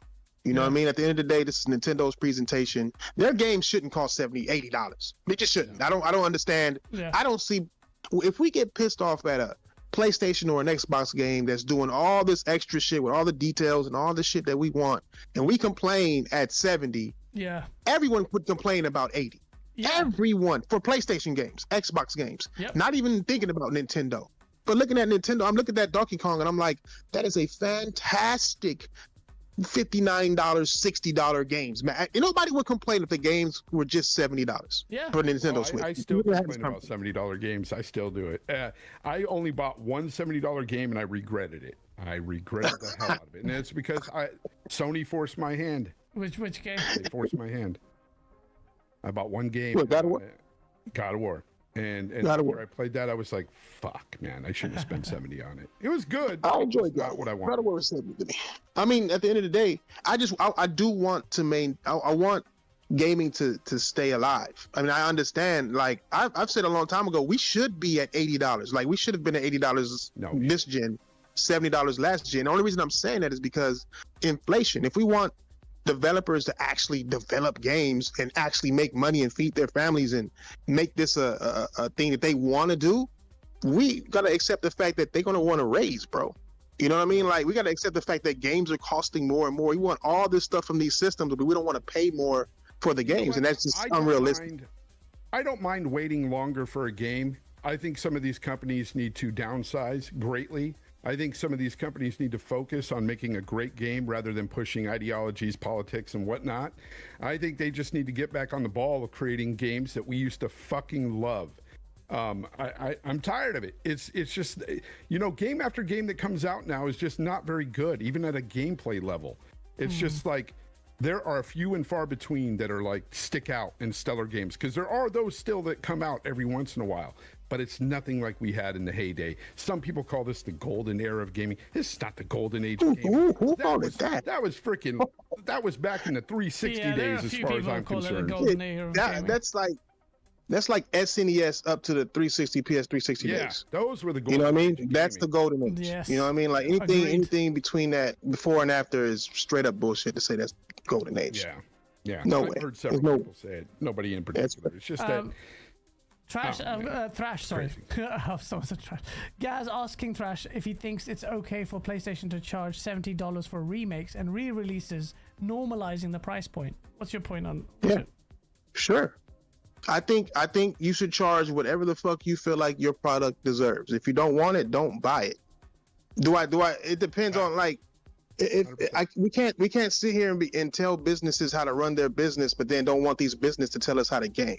You know what I mean? Like, you gotta buy the game. Run their business, but how you tell them is you don't buy it. Right. That's exactly how you do it. We don't want this, so we don't buy it.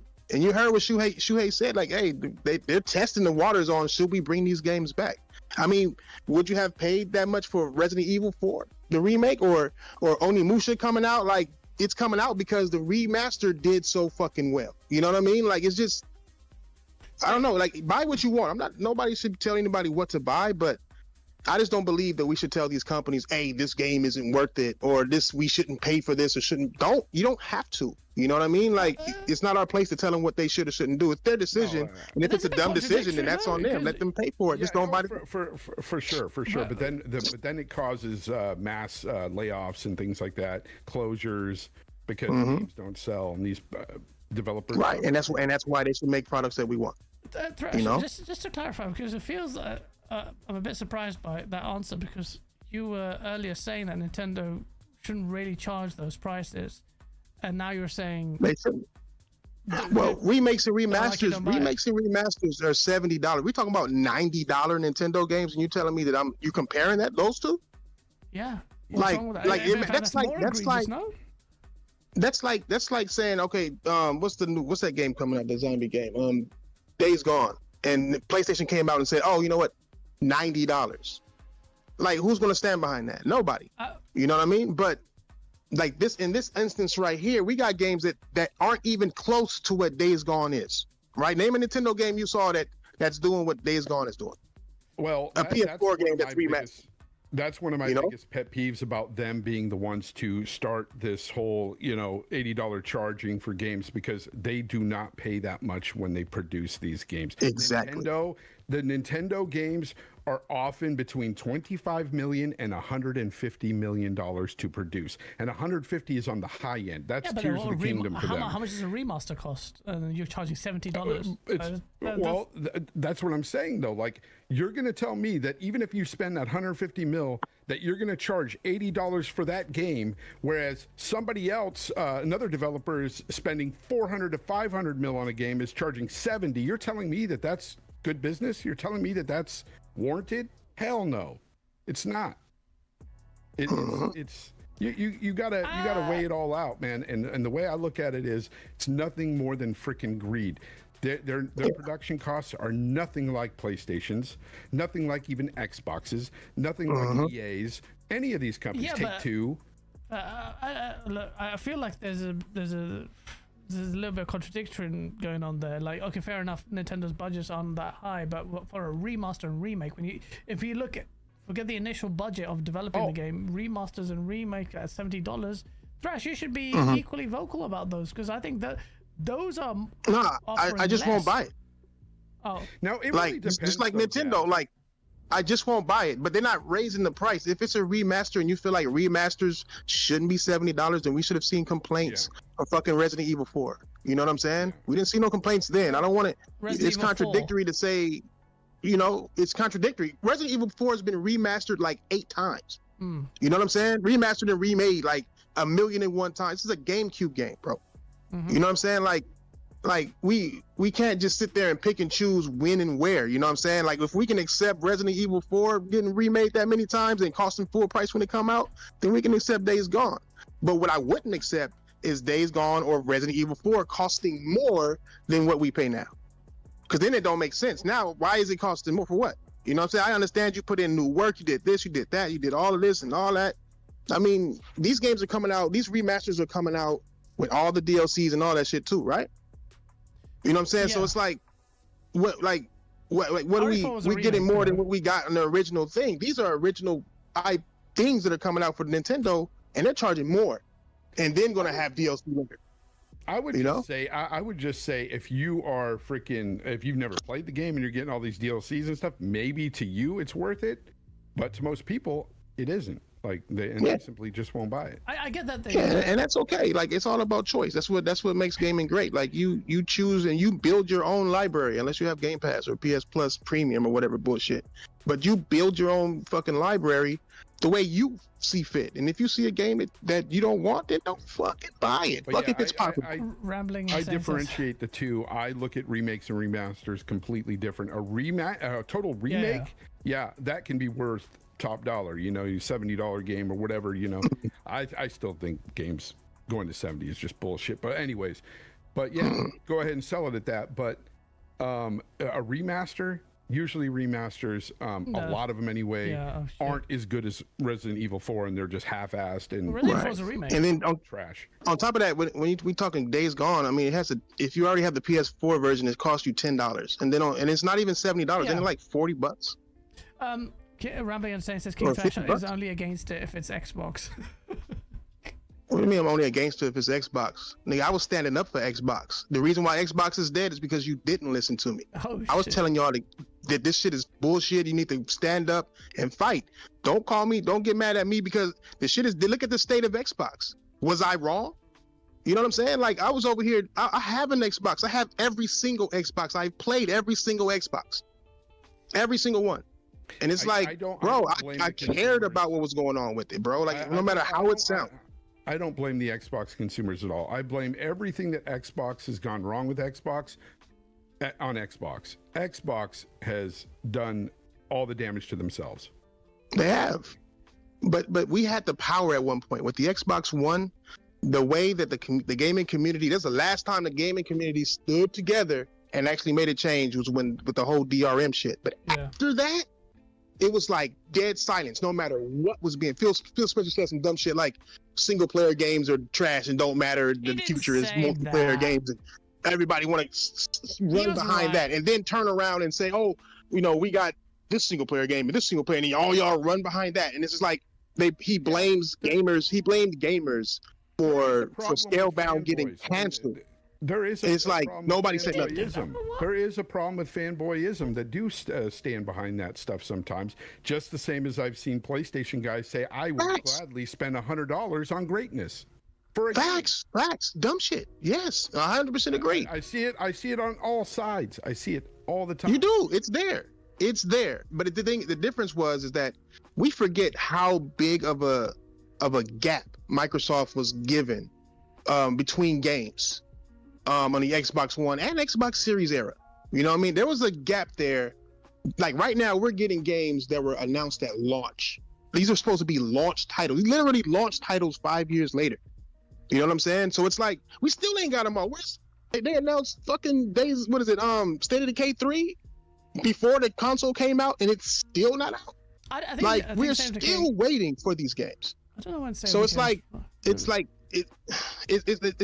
PlayStation, there's Xbox fans, and I think there should be fans. I hate to hear people say fanboying is bad. I think we should be fan of gaming. Well, and if you choose a preference, choose that preference. But when you start ignoring the flaws in order to have an argument, that's when shit starts to hurt the State of Decay was announced in 2020, so we're 5 years in to that. Yeah, so was the Xbox. The Xbox came out in 2020. But I mean, we've seen a lot of games on even PlayStation side. We wait years for right. Every game that Sony announced in 2020 launched. Yeah. I mean, the latest one is Wolverine. I think that's the longest one. That's been delayed. And that one right there. Insomniac launched what 3 games since? Yeah. They get the. You know what I'm saying? And they had that massive leak. Yeah, it is a licensed game too, so they had to stagger it that way. They can't. It's Marvel. Marvel isn't going to want a Spider-Man and a Wolverine to come out at the same time. I didn't even bring up Wolverine at all because honestly, Insomniac carries the load for PlayStation. Right, like Insomniac been putting in that work. What has State of Decay been doing? You know, the people who made State of Decay, how many games have they done? Yeah, that is the problem that I've had with management at Xbox. Like, they need to clamp down on their studios and make sure they watch them and make sure they get done. I mean, get some good games going. Just as a counter, and I think they're starting to do that. But I mean, South of Midnight was not revealed that long ago, and it's come out already. So in the inverse of that. And I feel like if you believe, like some games, like I think Xbox gets a little bit more breathing. I'm not excusing it, but I'm saying in the totality of the whole picture, if you've got titles like State of Decay and Fable, like these are more critical titles for Xbox, and you're managing to make the year busy. You know, I don't give a shit about Avowed, but Avowed came out, South of Midnight's come out, Doom's coming out. You know, as long as you're keeping it busy, the release slate busy. I don't think it excuses the State of Decay has been taking ages.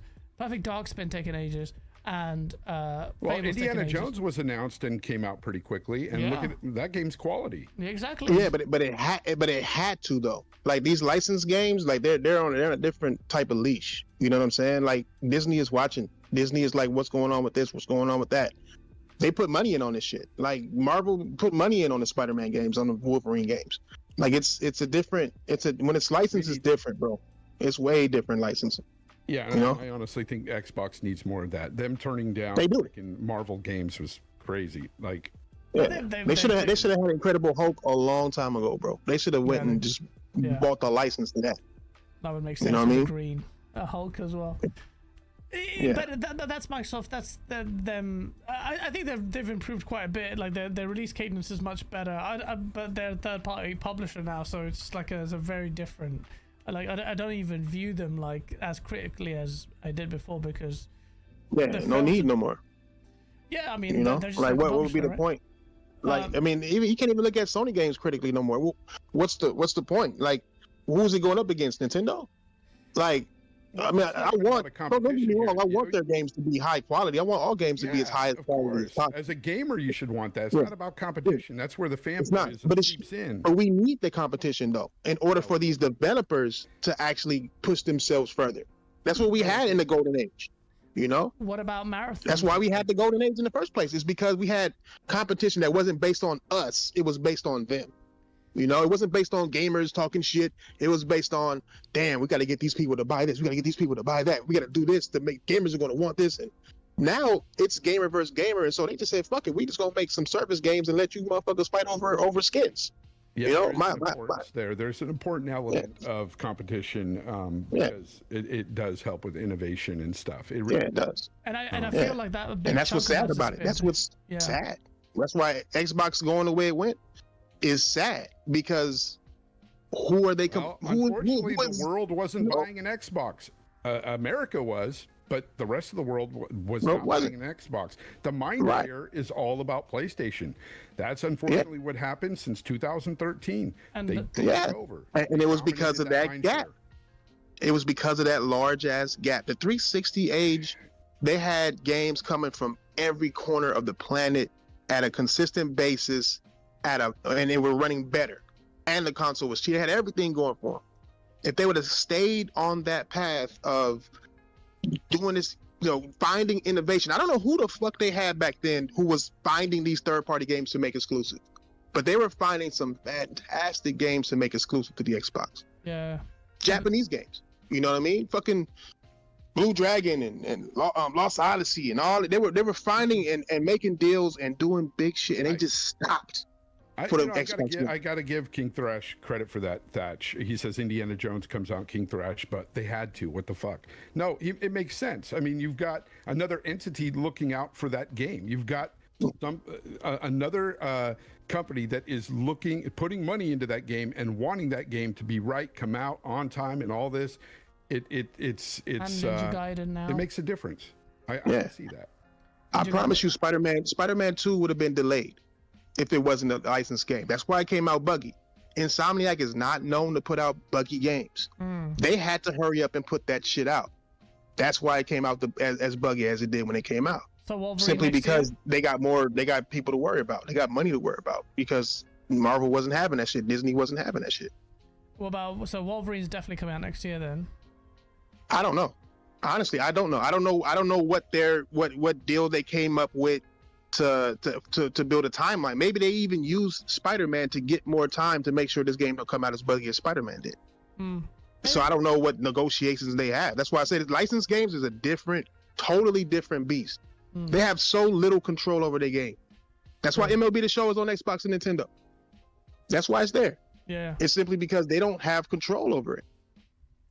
Rambling Entertained with the 5 says the inflation argument goes out the window when digital distribution costs less than disc, which was what lowered the cost down to 50. He's talking about the pricing of games, and I do agree with him there. I don't know what's going on with the pricing of digital games there. Marathon. I just want to quickly move on to the point on Marathon. Marathon is coming out. People are getting hands-on with it. Everyone has kind of written it off. It seems like, but I seem to be in the minority, one, for looking forward to it, and two, thinking you shouldn't write out Marathon yet, because look, it's a first-person shooter, new IP from Bungie. Bungie did smash it out with Destiny, even though I boycotted the second game, but Destiny was still a huge game. I sunk hours and days into the first game, and I know it's had trouble development. I'm going to make a poll here, and I'm pretty sure I know which way this poll's going to go. Do you think Marathon will be a good game? What do you think, Kingthrash? I know you're not a big fan of live service and multiplayer games, but what do you think about it? Yeah, 100% trash. Day really? one, trash, garbage. Could be the best looking game ever. Could have the best gaming mechanics. I don't give a fuck. Trash. It's going to ask you to pay for colors. Fuck you. Fuck that game. It's not going to come out complete. You're going to have to wait years and years and years and years, and it would never be completed. I don't even think Destiny's complete yet. I need a game with an arc. It's going to be trash. It's going to overcharge you. Fuck it. I don't give a fuck. That's my opinion. Damn. I like the honesty here.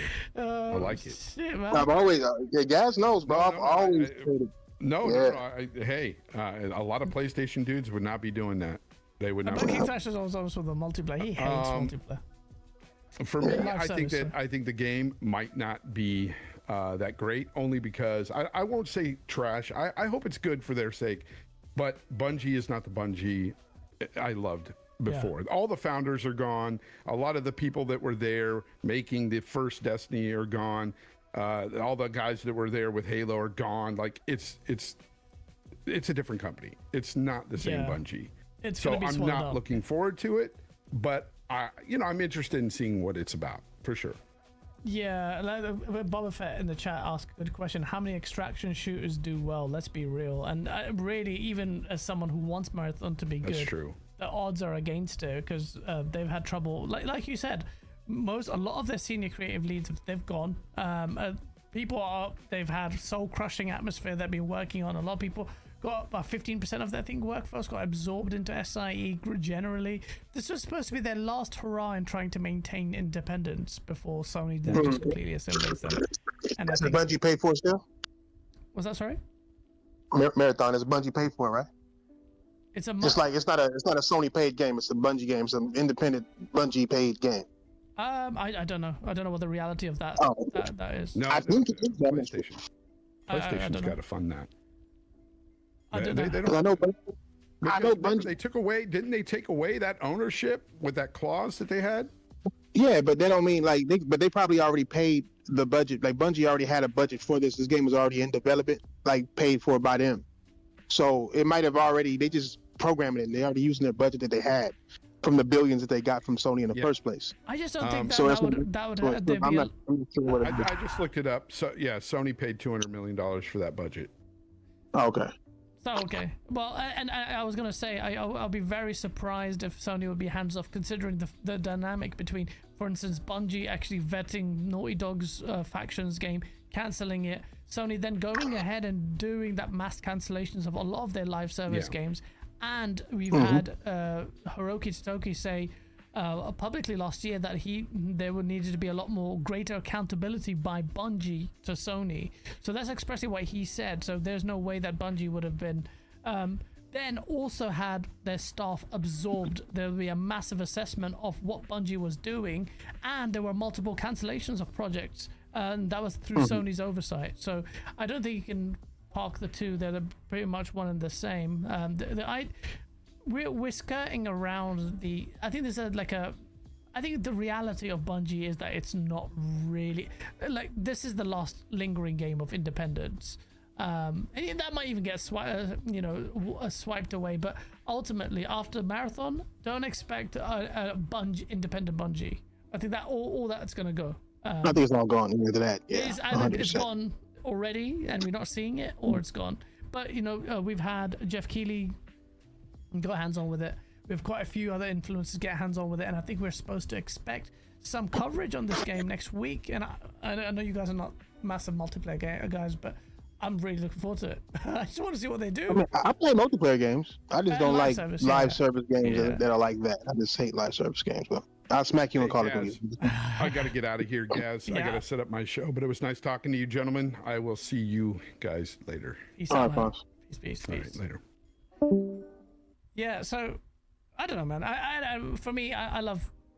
I don't love live service. I live multiplayer, but the problem with multiplayer is everything is live service now. So it's like I can't escape. Yeah, I can't escape that reality. So that's the only thing. But I think it still could be a good game if it has a good hook. They're good at. I mean, I hope it's successful. I hope it is. I know Bungie is very talented, and I hate to see them get disintegrated or something like that the way they've been getting. Yeah. So I hope it's good. If you ask my opinion on it, I don't even want to look at it because I know I'm gonna just get pissed off. Yeah. Like I'm a Tekken fan, but I love Tekken, you know, and you know, now that it's a live service game, essentially, you can't enjoy it as much because now they made it easy, they made it stupid. I mean, the patch it's just dumb. Now it's not Tekken no more. It's tech, you know, and it's just like games are losing their luster trying to chase live service. They're losing what makes them great to be a live service to get live service money. So they're choosing money over actual great games. Yeah, that's what's sad. Yeah, that's sad, man. That's messed up. But yeah, we're gonna find out next week. Let's see what happens. I think we've covered everything. Is there anything else that's happened in the gaming space, Thrash?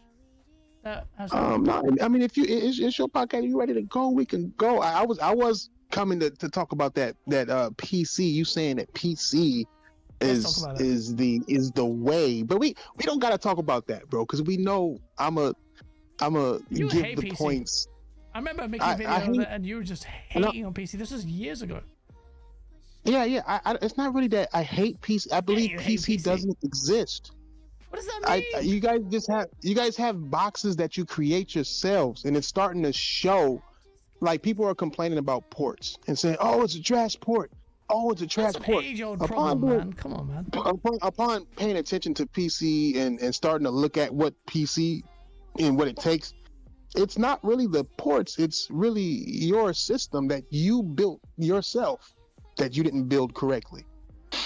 Right. It's working on cheaper products. These games are built on PCs. If the only thing you are looking for is a higher frame rate, you want to push this game to do what it wasn't designed to do, and you're mad because it doesn't run correctly. Bro, and it's just like, bro, like, messed up the ports, you can't have it both ways. You have good ports, you know, and bad ports. Sony messed up on their ports on a few games, man. Like The Last of Us 2 has like complete frame drops down to like massive stutters. On whose PC? Well, most PCs on most cards are doing that. If you have poor ports exist. That's the problem. I've had guys tell me and talking shit like, well, my PC, it runs 100 frames per second and does this and does that. Well, it's because everybody got a different PC. If your PC can't run this game correctly, but the other guys can, then maybe it's your trash build PC. Maybe you need to get your PC building skills and setting up correct. You can't blame the developer for your lack of knowing how to use your machine. No, man, it's not just one or the other. Like, some developers have gone out of their way to really make good ports. Other developers haven't spent that much time, and it's evident. And I think the blame lies with them. Yes, of course, you have PCs with a myriad of different specs, because that's what PC is. It's a completely open to all kind of configurations. But it's chaotic is what we can call it. It's a chaotic place to develop games for, because it might work good for you and won't work good for other people. That's why I say PC reviews shouldn't exist, because that PC review, it only goes with that PC that the game played on, and the settings that they played that game on. So you got to have that exact same PC and exact same type of environment in order to have that review make sense. That review isn't going to work for 90% of the PCs out there, because the other 90% of the PCs out there are going to have a different experience, good or bad, than you. You know what I'm saying? It shouldn't. Tell me I'm wrong, bro. I'm not even. It's like I'm being full 100% open with it, sitting back and just looking at it. And it's like, if everybody's PC is different, then how can you make a review about a game if your PC ran this game this way, and you say, oh, there wasn't any glitches, or you say, oh, there was a glitch here? No, that's probably your fucking PC. You know, like, it's probably how you built it. It's probably how, because now my PC might run that better, and it gets a better score on my PC because I have a different experience than you, because your PC is garbage, or your PC just isn't optimized correctly. You might be missing one setting that I put, or whatever. I think PC reviews are irrelevant, because reviews should lock down what a game plays like. And because PC is so chaotic and not everybody has the same, they're not going to play the same. I think. And how can you give a review to a mass amount of people when the mass amount of people don't have the same PC as you. I think you're exaggerating the chaos on PC space. I don't think it's that chaotic. Very chaotic. You know how chaotic it is, but this is why I say PC dudes are crazy. You want to know how, like, you guys want 120 frames or 220 frames or some shit like that, right? It depends. I look at the frame counter, right? And the frame counter is never locked, right? It's always up and down, up and down, up and down, but 90, 50, 100, something. You know what I mean? Like up and down, up and down. Am I wrong about that number? The number is the frame per second number. It's never locked. Oh, it you know what I mean? On the PC, on the game. Some games will run them locked. Some depend on the settings, the presets, Right, and all sorts. Yeah. Well, think about the ones that aren't locked, right? Okay. Yeah, you'll So have if a game runs at frames. if a game runs at 100 frames per second and up to 200 frames per second, right? And it goes up and down. When you're playing it, can you see you see any judders or dips or anything like that?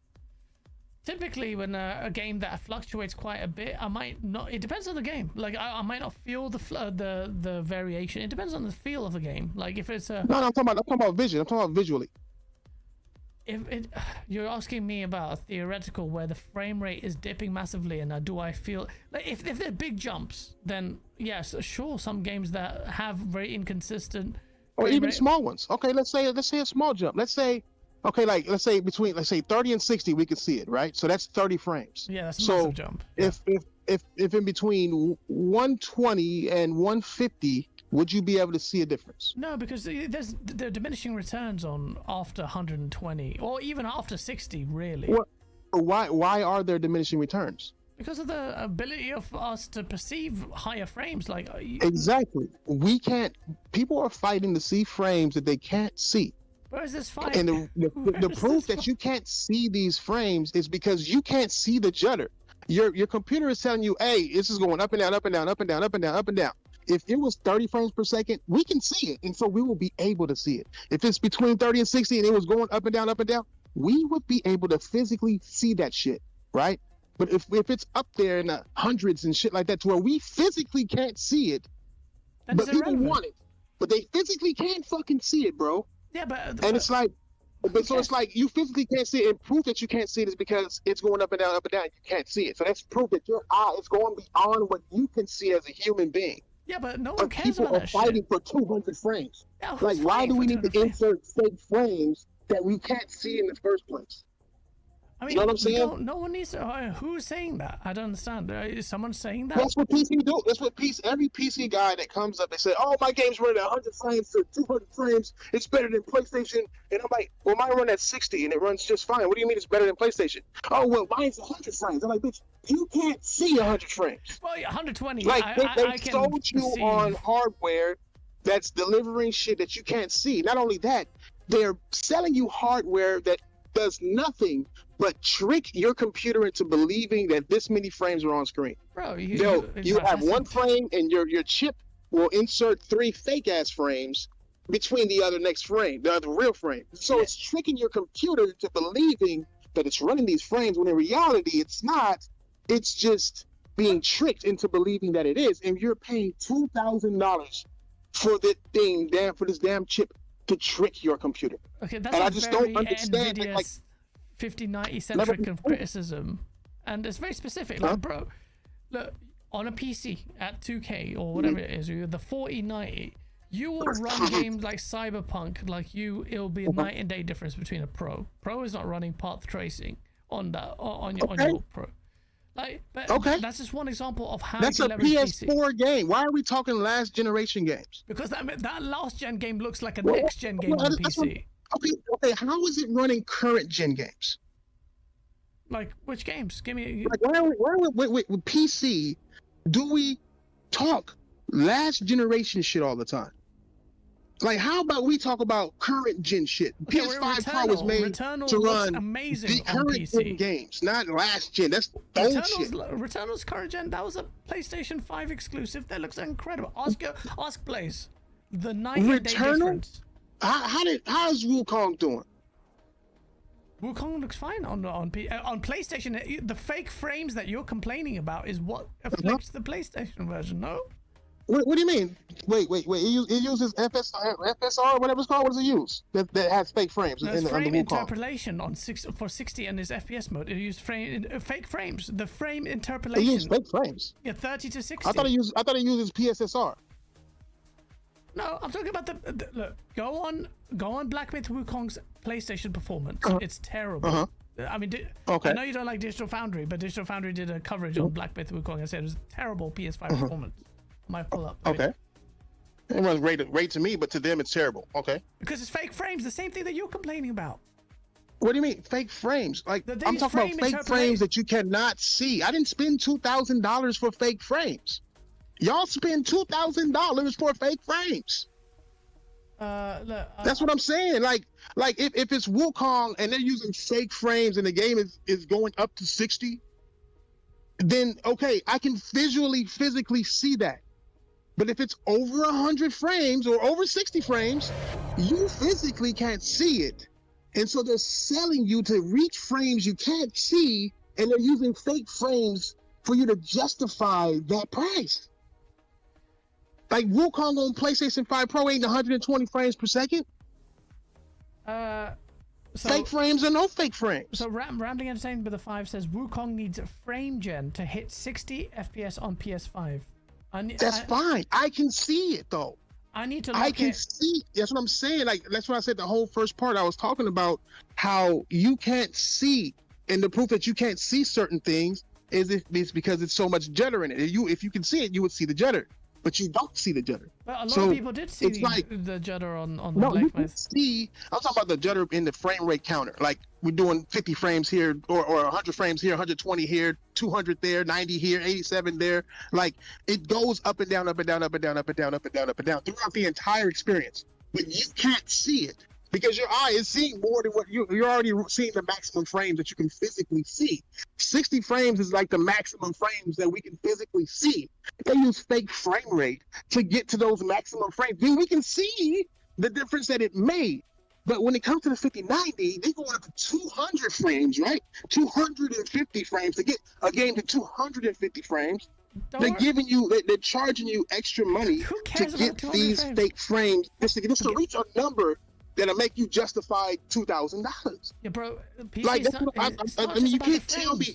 Oh, it's like there's so much proof behind this. It's like I looked it up, bro. There's so many studies behind it that they want to suppress. It's like PC gaming has become the biggest scam out there. What? Biggest scam simply because they're selling shit you can get Doom. Just run it at 60 if you want to run it at 60 and put all the bells and whistles up.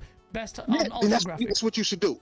That's when you're at its best. But the 5090 is more powerful without frame gen than the PS40 by how many percentage, bro?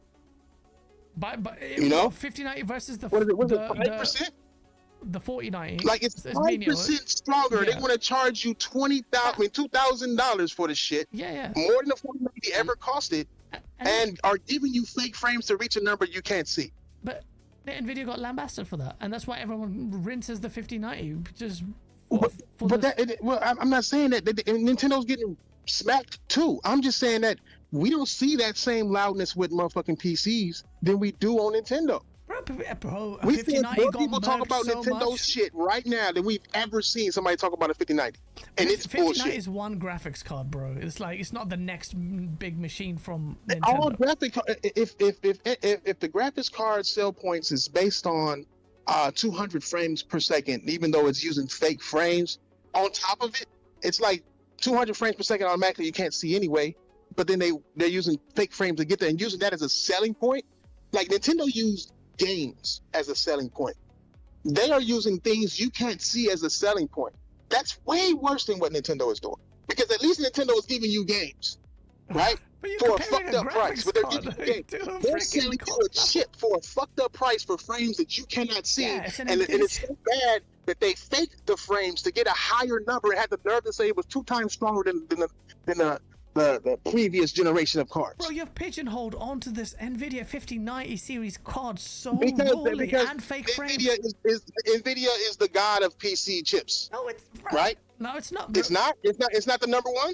Look, Nvidia. Look, we Is saw it, with the or is AMD. it not the number one chip? Yeah, oh, fair enough. They've got, but they have been reigning supreme for a long time, Nvidia, and then Okay. the AMD came out this gen with when the top range, Nvidia own it. The 4090 alone is incredible. Yeah, okay, they smashed it with that. But the 5090 has been lambasted publicly, has been rinsed hard, and it's just a graphics card, and it's been murked. And then look at the coverage of it compared to the AMD cards, and they've been murking it, comparing it to the 5070. Basically, people are saying it's a scam card. When I was excited about the 5090, now I can't even find it anyway. But two, everyone says don't buy it because of the same things that you've said. But you're saying at least the Nintendo Switch 2, you can buy. They're giving you games. And the 5090 is an enthusiast card, Thrash. And it's still getting murked. You're saying there's not enough noise. Well, I guess, but I've seen. If you mention I'm getting a 5090, you just get rinsed. You get the Marlin Gaming Nation. Do a 5070 then. They still delivering fake frames, right? So you're really against the fake frames a bit, yeah? I'm really against two things: the fake frames and the frames, and using the numbers of frames that you cannot see anyway. Okay, so you think that it's redundant What is it? games? What does it deliver other than higher frame rate? Better graphic fidelity. Like, you run a game at 60. If you're saying So I cannot see anything over 60, okay, that's your thing. There's a threshold. Everything else is just pointless games. It's bullshit. People are just getting confused. You can't see anything above 60. That's your argument, or 120, whatever it is. I'm just saying that. Then what do? You just put everything else up. You got better shadow, better visuals, better ray tracing, all that stuff you can do. I'm doing that right now on my 3080. You're doing it without using fake frames? Yeah, I don't have fake frames. I have a 3080 card, and it's amazing. You have a 3080 card, and what current gen games are you running? I'm running Indiana Jones, which looks amazing. The lighting looks incredible. Get a game changer, night and day difference on lighting. And it won then the Xbox, best, right? Yeah, there's nothing else to compare it to at the moment. Okay, so night and day difference to Xbox, Series X. Yeah. And it's a 3080, right? And it's running how many frames? 60 plus. I don't know. I haven't run it yet. I can run it now if you want to see it. No. I'm just asking. No. I'm not even questioning you. I'm just asking this so I can have the information of what you're running, right? Typically, so you have about 60. Don't quote me on that. I can pull it up there. We can see it live. Well, no. Like I said, if you want, I mean, it's up to you. But I'm just asking so I, for my information. So, but 3080, and I've been hearing this a lot. A 3080, right? A 3080. Which is a good so card, that's a 2-gen old card, right? Is running this game just as well as a new gen 5090 $2,000 card. No, right? Who said that? Where did you get that? Without the fake frames, bro. I've never said. I'm asking. I'm only asking. All I'm saying, and make it clarify before you do one of your weird videos. 3080. I'm not even gonna do it. It's not worth it. Listen, let me make it very clear. I'm saying 3080 is running it better than my Series X. The lighting in this game is night and day difference from my Series X. Oh, so just the lighting. Bro, it just looks better. Textures look better. Everything looks better. The lighting, volume, I'm not Digital Foundry. I can, bro. If it makes sense, I can pull the. No, I'm just asking. How much you pay for the 3080 when you got it? This is my brother gave it to me. This is about $2,000 for the PC. 2K. So $2,000 total. That was 2 years ago. So a $2,000 PC is running just as well as a $300 console. Yeah, but it's or $400. But it gives me a shit ton more than a fucking console does, bro. I'm running it ultra wide on this monitor. Of course it does. Look, of course ultra wide monitor. My TV ultra wide. I got a full screen. I'm running this podcast on. I got 2 screens. You hear that, y'all? Y'all ultra wide is like 48 inches, bro. I want to hear this shit. Bro, ultra wide, bro. You don't have ultra wide on console, bro, on your TVs. I know, but your ultra wide is how many? What's the size of your shit? Ultra wide. Let me see. It's 32 inch, 32 inches.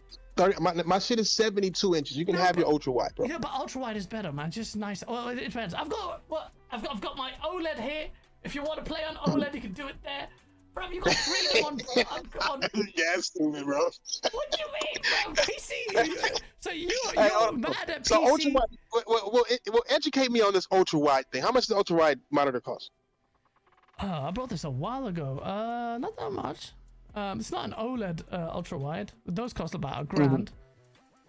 This one cost me about $500-600.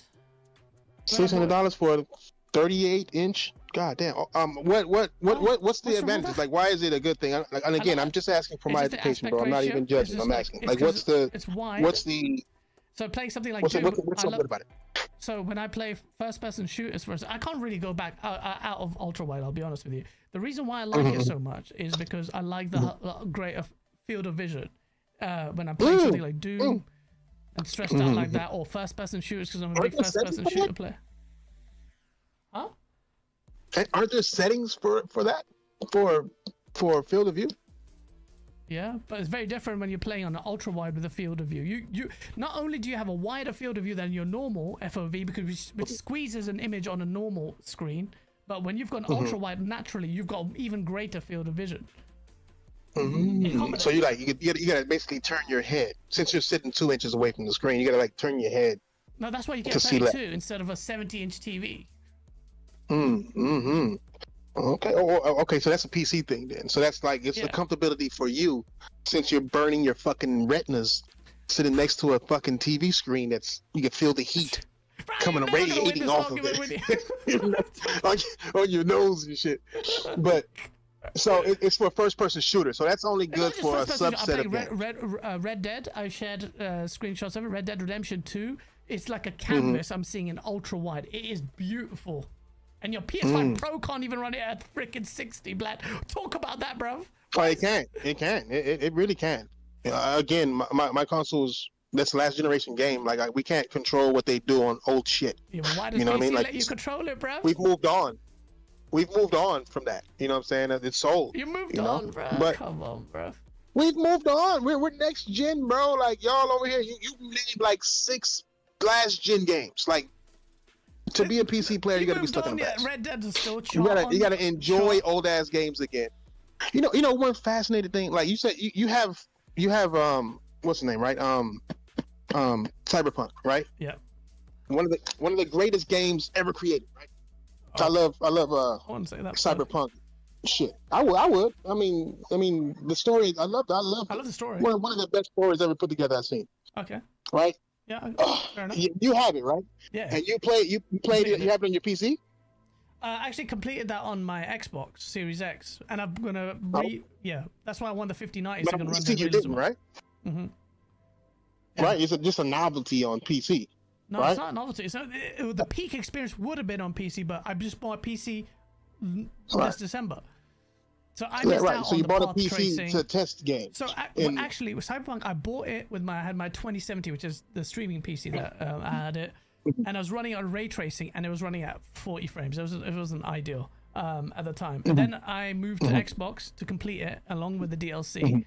It wasn't the ideal situation. So the Xbox version was better than your 2070. No, because on the Xbox version, I had to run it off on performance mode. So I had to run it. I gave in to the lack of ray tracing in that one, because ray tracing on the console versions is dog shit. It's only it doesn't even have ray trace shadows, and ray trace shadow made a big difference. So now I've got my PC. And you've never beaten this game in ray tracing mode? I haven't. No, I haven't. So ray tracing isn't that big of a deal to where you would, because that game has multiple endings with multiple paths and multiple sex scenes with multiple bitches or men, whatever you're into. Like. Yeah, you can literally play a totally different game your second playthrough. Yeah. Was it the game that wasn't attractive enough, or was PC's... Game was amazing. Game was incredible. The extra stuff wasn't enough. No, I want to play this on my PC Thrash with the real... Have you seen the... I can pull it up on screen. It looks like a night and day difference. You think you could get this experience on console? No chance. Your PS5 Pro next year... I shouldn't. I mean, if you're paying thousands of dollars more, you should. Right, but my thing is that I've noticed that, and this is why I bring up Cyberpunk, is that I notice a lot of people bring up how beautiful and how great it is on PC, but every single one of them I've spoken to, including yourself now, have not beat it on PC. And I'm like, well, what was the actual appeal of it if it wasn't enough for you to experience the game in that form. It's because I only managed to get my PC later to be able to run it. And one of the biggest reasons I want to get either a 4090 or a 5090 is because I can run it like what's on screen right now. And that's just the novelty that the option that PC gives you, man. You will never have that freedom. I've never How many met games have you someone beat? so How many against current gen games have you beat on PC? I've just got it in December, so I have completed about a handful, about 4 or 5 games. Not 5. I'm mostly PC, hardly anything apart from South of Midnight, which I'm playing through. Memes. On PC? No, I can't play on PC because of the manner in which I got the early access and without getting me mugged. If you get what I mean. Because I got access to the chat will know. But I can't play on PC because I got early access to it on the Xbox code, and I didn't get it. Yeah, everyone knows in chat how I got it. But I don't play on PC. I really the only 2 games I need to play on PC now are Mad Max because I can't transfer my saves, and Lost Odyssey. That's it. So those are the only 2 games you won't play on PC, or that you have played on PC, or that you will play on PC for? No, I'll play it on my console. Because okay. So everything else is going to be PC for you from now on, right? Other than some PlayStation games like Housemarque's next game and potentially Ghost of Yotai, but I think I can wait for that. Ghost of Yotai? Oh shit. So, what exclusives are you going to be playing on PC that's not coming to console? There's not exclusives that I'm playing. I'm just playing everything on PC. If I can play right, on but PC, I'm just wondering, like, exclusive. I mean, you can play everything on your Xbox or your PlayStation, right? So I'm just asking, like, what is, like, you saying that you're going to be playing PlayStation exclusives on PlayStation because those are it, but or I can wait for what does PC have to offer you? Like what do they have to offer? What do you mean? What do you mean? I mean, I'm just asking, like as far as exclusives go, like what exclusives are you looking forward to? Like PC just had a show like 2 weeks ago. Did you watch it? Yeah, I did. They had a PC game with PC games. Yeah. But there's loads of little PC games. I'm going to start streaming in 2 weeks. A lot of these rinky-dink little PC games. What you're interested in? What exclusive PC game were you interested in that show? There's not. I don't go to PC for just exclusive games. I will play my games on PC. I understand. So, but I'm just wondering what does it have to offer? They have game shows that with PC exclusives, but it's like we are so judgmental on consoles, and we get so hard on consoles.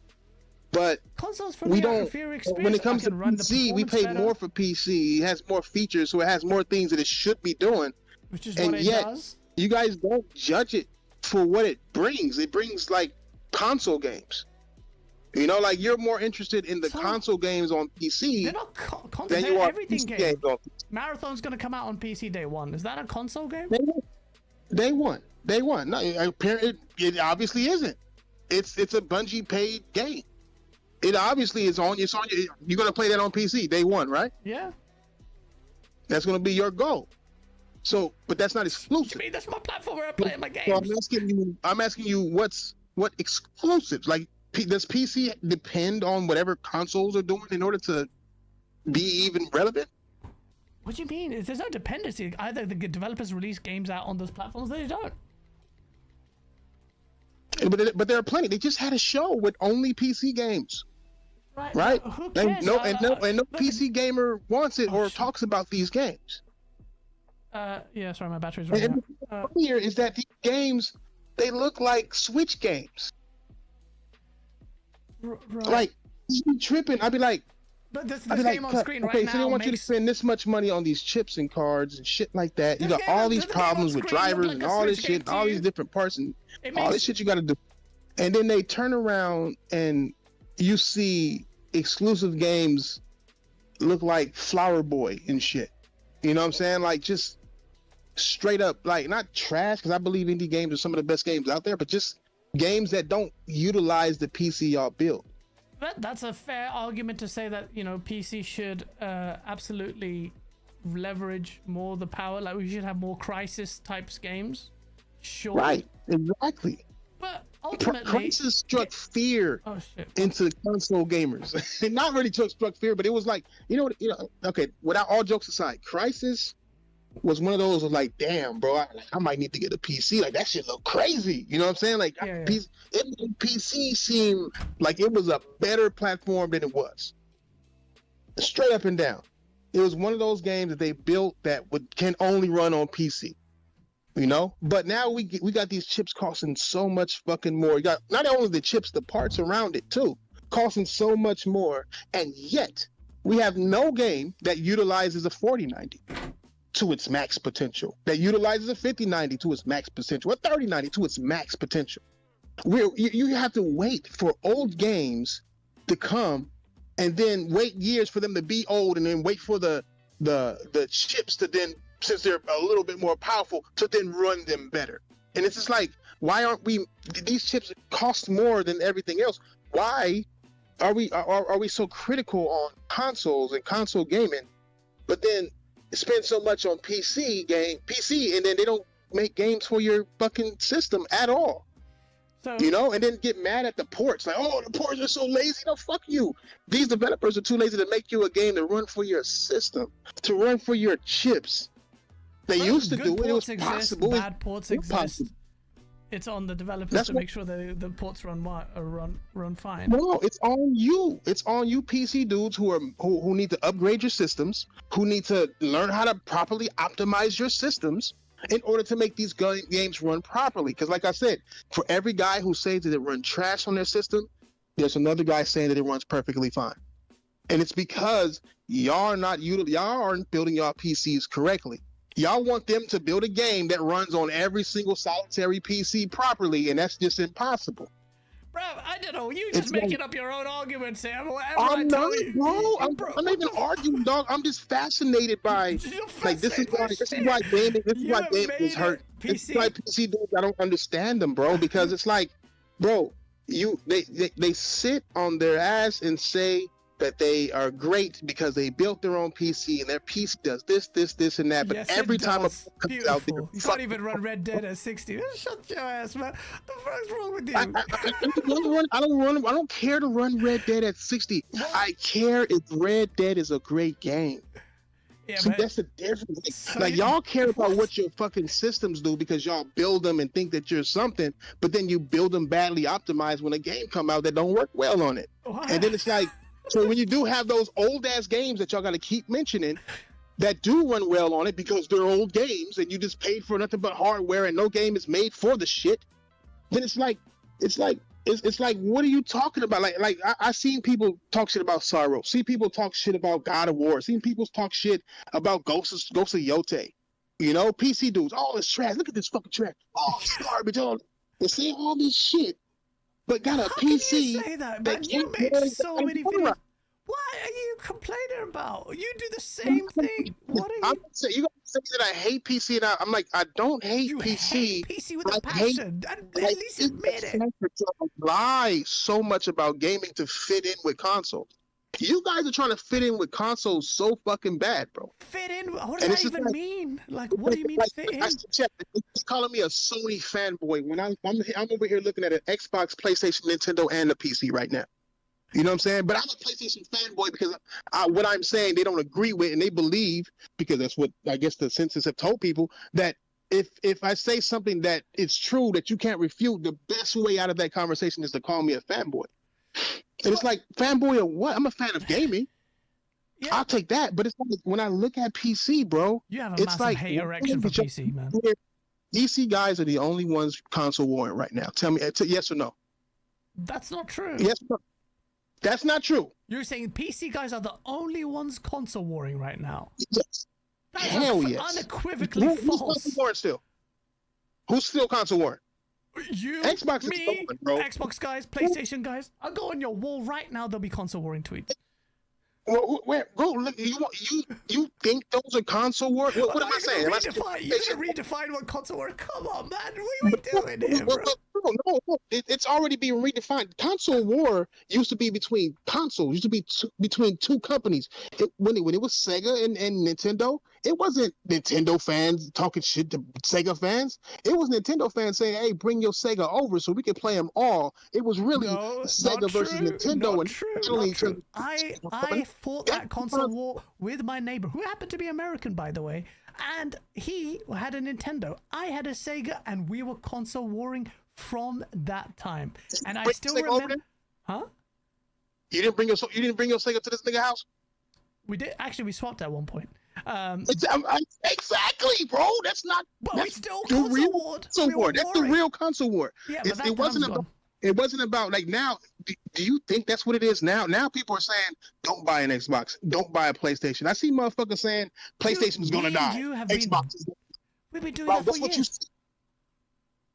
That's what you see, but we don't see that no more because it's over. Like we know that Xbox is third party. We know that shit is done. Yeah, it's PC dudes who are making videos saying, "Oh, PlayStation fans are mad about this. PlayStation fans are mad about that. Xbox fans are mad about this," but don't say anything about the 5090 being trash.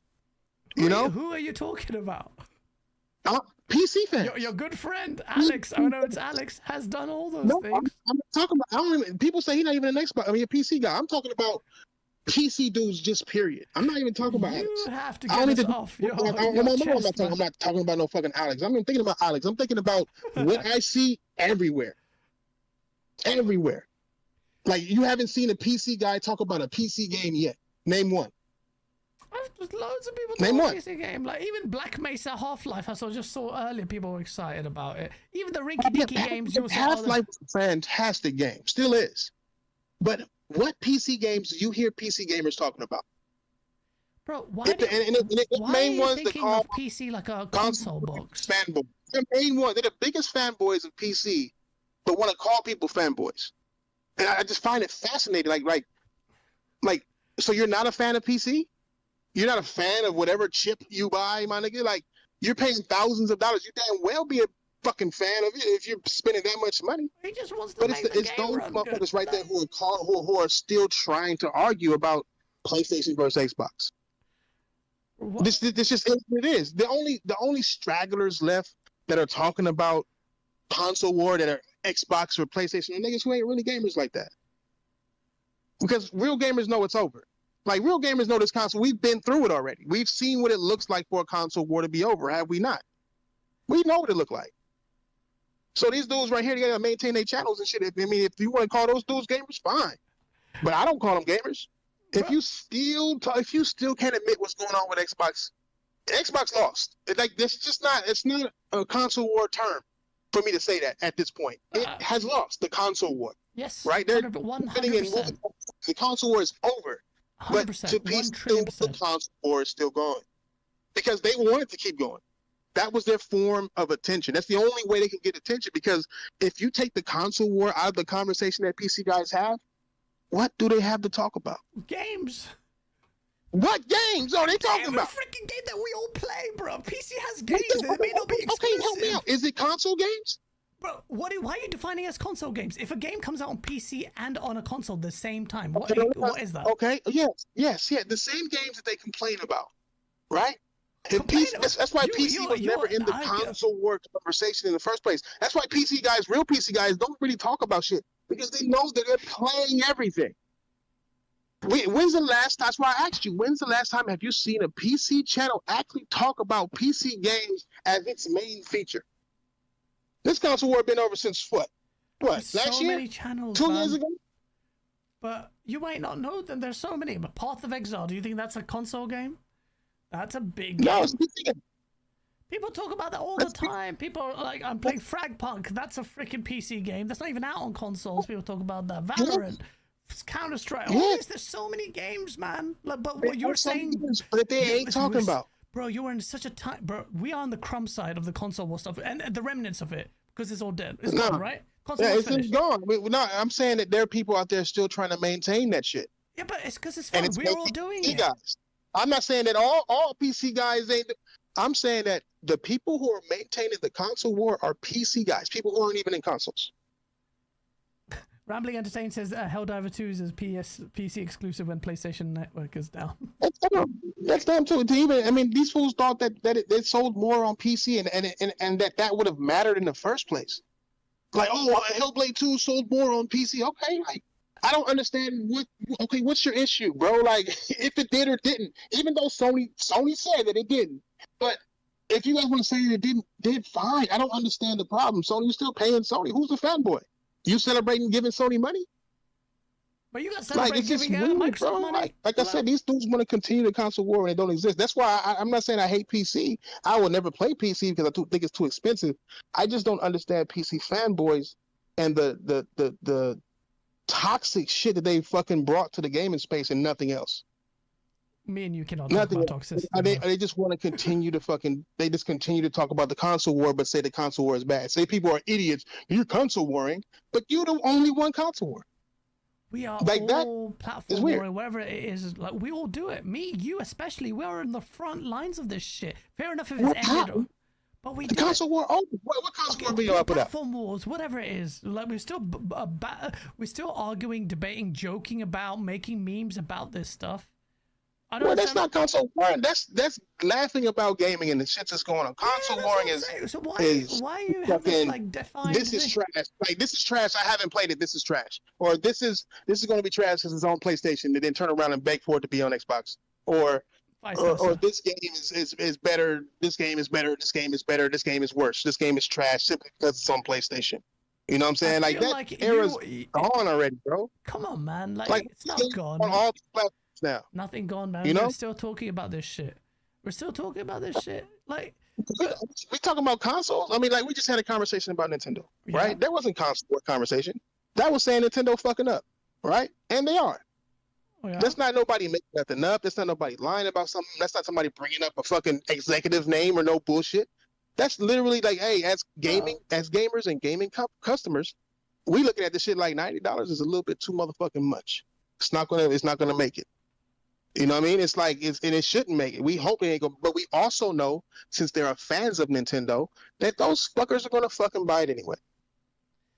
You know, and our concern with that, since we ain't them, our main concern with Nintendo right now is that it's gonna form a precedence of other motherfuckers to charge us that Nintendo was charging. That's what we're worried about. We're not really worried about what Nintendo's doing. We're worried about the results of Nintendo doing this. Tell me I'm wrong. Well, we are. We are worried about the results of Nintendo doing it. It's not a console war thing. We're worried about our gaming future. I mean, Nintendo's always been its own lane anyway. To play games at a proper price. That's what we're worried about. Yeah, I mean, but you know, you and me both. My bad, I didn't mean to cut you off, but you and me both.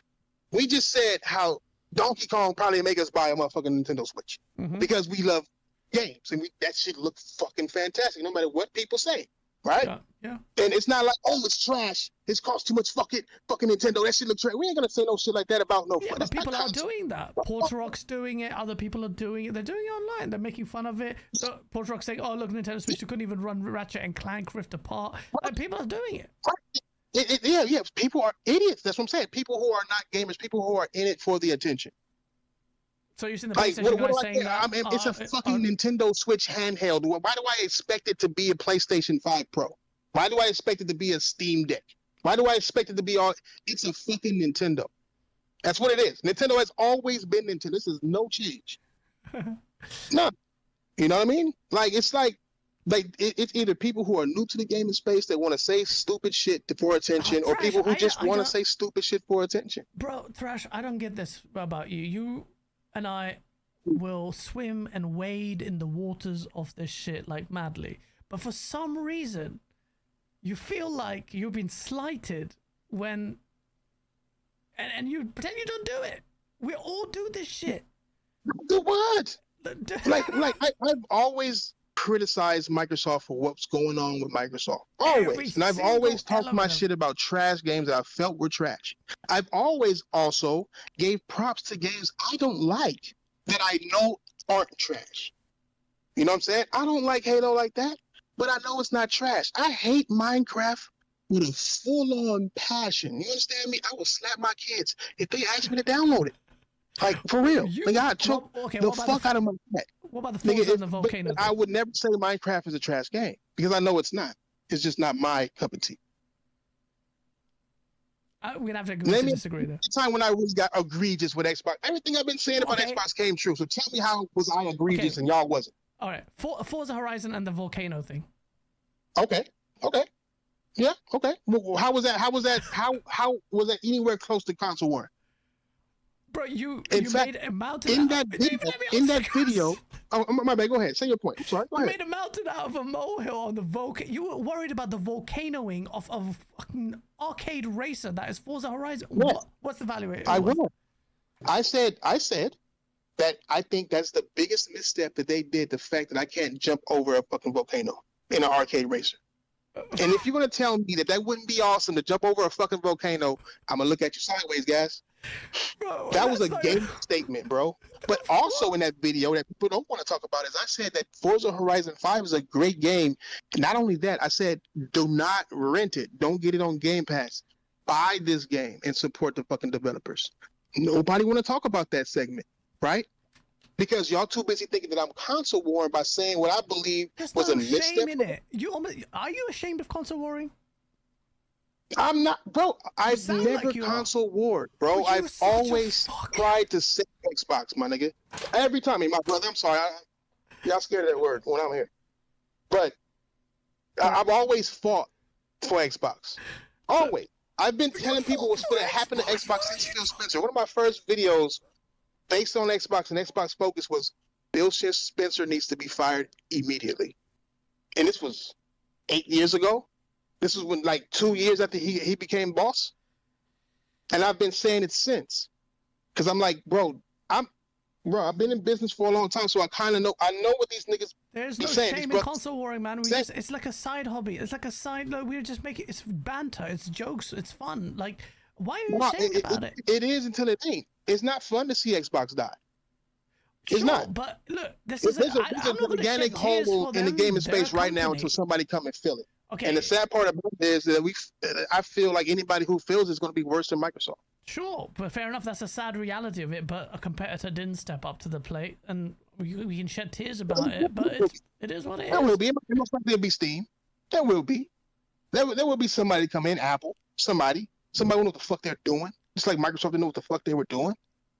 But I sat there and watched Scalebound get canceled, bro. A game that everybody was hyped for. I sat there and watched them try to do DRM. I sat there and watched them try to make us do 24-hour check-ins. I sat there and watched them put a camera in our house and pretend that they wasn't watching us, even though it's in their records that they were. Like, it's just like I'm over here telling people this is bad. I'm over here watching mediocre games get delayed, and then come out mediocre. You know what I'm saying? Yeah. Well, look. I disagree with you that you haven't been console warring. I don't know why you're ashamed. I'm a little bit surprised about that. I think you should embrace it. Me and you have been console warring for 3 generations on forums for longest than ever. You saw this console war, and I saw it as me being right about what the fuck I'm talking about. Yeah, but fine. That's me being concerned, and I'm being surprised that nobody sees what I see. Look, you can be concerned. And you can find, but I've been that just because I console war and find it fun and the jokes and it's a way to be creative. You have been very creative with your raps and stuff. Very similar to we made the similar kind of content. I don't think of it as something to be ashamed of. But yeah, I'm not saying that behind all of that there's a valid point. Okay, I see you on that. I see that part is console war, right? But I agree. But then I don't. I agree, but it wasn't really the point of console war. It was more embracing gaming or giving gaming a different that's what I'm saying. So you see console warring as a negative. Different type of gaming-based entertainment, right? Yeah, exactly. It's just part of entertainment. It's part of the discourse. And podcast, we're making a video on a topic about what this journalist said or what game. Like me making rap songs about gaming is me connecting with people in a different way in the gaming space. Yeah, absolutely. You know what I'm saying? Doing documentaries is me looking up stuff and putting in the work to give gamers the actual information, rather good or bad. You know? Everybody want to talk about, you were console warring with the Xbox documentaries and don't mention the PlayStation documentaries and how much I outed them on the bullshit that they were doing. Because people wanted it to be a console war thing. So they ignored the stuff that I talked about PlayStation in order to boost up what I said about Xbox and make it seem like I was console warring. But I've been just as critical on Xbox as I have PlayStation. I would just as critical. Just as critical. You think you'd be just as critical about PlayStation? This is critical. Name one thing I ignored for Sony. You have no way. You made about fucking 20 videos on Starfield alone. I don't think you ever covered a PlayStation game that much. Yeah, the Starfield, because there was a million videos out there about them lying about how good Starfield was going to be or is. Yeah, you ignoring despise live the service and you downgrades that we had from the trailer to the actual game. Ignoring the fact that Todd Howard said you can explore all of these planets, but they lied about it. Like it wasn't even a space game. Literally, they weren't even planets. They were just fucking grids. Bro, like yeah, they gave you've never covered a lie. PlayStation game like I that. made those about the total lies that they've done. Look, I'm not Tell me here I to didn't- argue with you. I just don't. I don't see it. hard I don't see it. on Your channel, unfortunately, is not there. So I can't PlayStation even... about $10 about games being free from PlayStation to PS5. Like when Horizon, like when they did that, you probably don't even remember when they did that shit with Horizon. When they had when they said that upgrade and then it went back on it. Yeah. If you have it on PS4, it'll be free for PS5. Yep. Remember that? Yep. I made 3 videos and a podcast on that. You know what I'm saying? And then they changed it, and then that's it. You know what I'm saying? Like they changed it, and that was it. They didn't change Starfield. Starfield's still garbage. They didn't. They changed like. But everybody went on it. I was there. I was included in that shit. You know.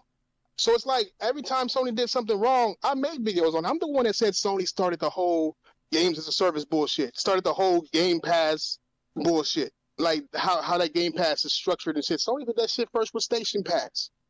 Like, it's like I've outed all this information that people didn't know, but people want to ignore it because they wanted me to be console war. That's why the word volcanoing even came up.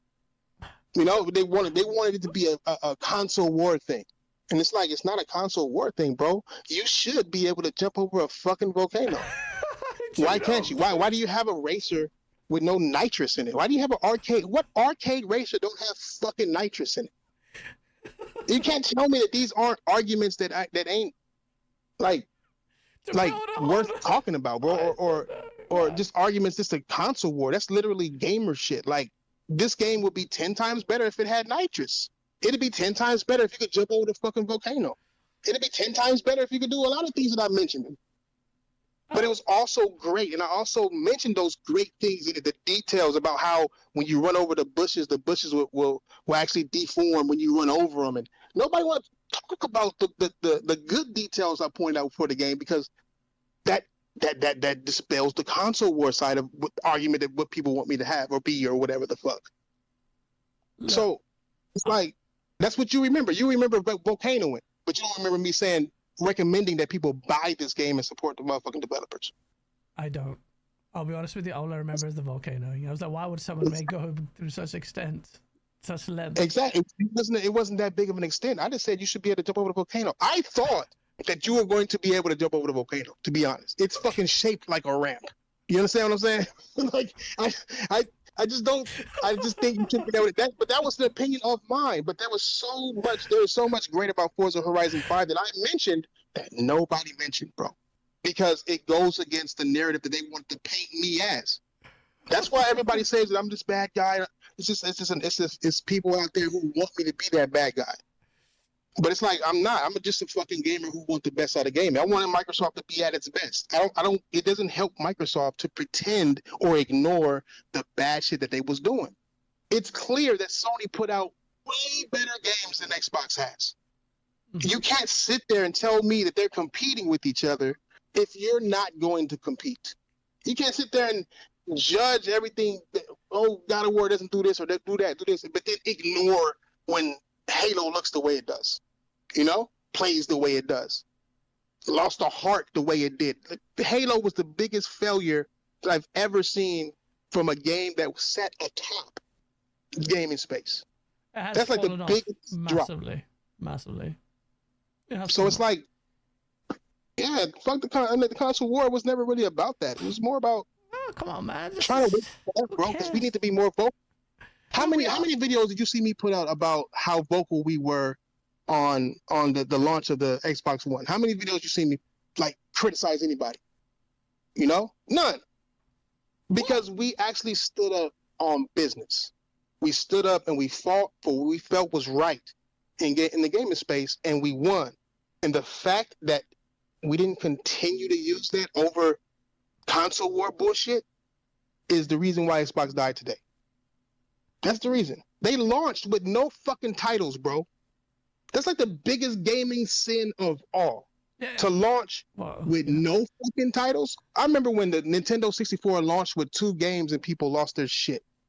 I remember when the PS4 launched with 3 and people lost their fucking shit. Xbox launches with no games and you say, oh, you can play Game Pass. The fuck you mean Game Pass? That's last generation games. Like, where are my next generation? Why are you selling me a console with no next generation games for it? You know?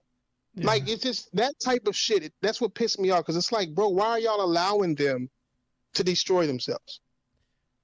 Yeah, but I was console war. I mean, there are valid criticisms there. There are valid points, and I do concede that, you know, that there may be, or there were genuine concerns there. But this idea that it was also self-righteous arguments on your part because you were worried about the sanctity of gaming. I personally am not sold on it. I know that you genuinely care and you're a passionate gamer just like me, but who cares? Like, I know there's bits that you care, but who cares? The sanctity of gaming, sometimes I'll take the piss because I want to take the piss. Sometimes there are bits I care about. Multiplayer and Sony, I think people will disregard. Like when I say this, people will mock me for it, and I understand it because I've been so incendiary against PlayStation, or maybe their content creators, but I want PlayStation to do multiplayer really well. Because I feel like their studios can, and I've argued with PlayStation guys on that point. But people want it. But people want. Hey, I gotta fucking go, dog. Okay, no problem. Fuck. No, my bad, bro. I'm over here talking and shit, bro. I got a haircut appointment at motherfucking 3:30. It is 3:38. Oh shit, my bad. Honestly, thank you coming. That's my fault. Well. It's my fault. I wasn't even paying attention to the time and shit. No worries, my G. Damn. And I did want to continue this conversation. It's always a good conversation with you. You know what I'm saying? Because you know the history. You know what we've been through. You know what I'm saying, what it is, and you know how to slap me around and shit. Pause. Likewise. But you know, you know, we need to do this more, man. You don't invite me no more because bro, it's all good. It's all good. It's all good. I will. It's all good. Right. I'm too grounded. You know what I'm saying? The crowd don't like me, bro. Because they mad when I go to round table. They hate me there. So, but it is what it is. We like each other's company. That's all that matters, man. Facts, bro. So we gotta set something up for real to have a real show. Have actual time and shit. Will do, man. Yes, sir. But here, let me go. All right, I'll let you, bro. I'll take it, man. Peace, bro. Put the music up, chat. I didn't get to put the music on. Sorry. You guys didn't like the music was a bit loud because I actually changed the line out features to play the video and it was a bit overpowering. So dude, let me know if the music is too loud. I love the music. That chat, like you saw, like I don't agree with Kingthrash on his take on how he views things about gaming or the console warring stuff.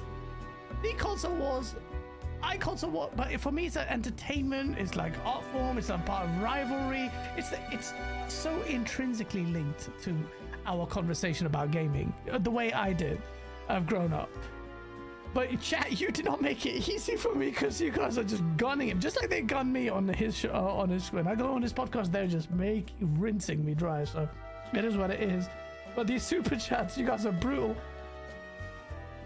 I'm going to read them now because I was trying to read them in between the conversations, but I couldn't really interrupt. I don't want to interrupt the guest.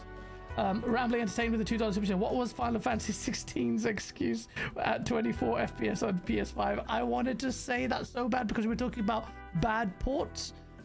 I just didn't get a chance to say that point.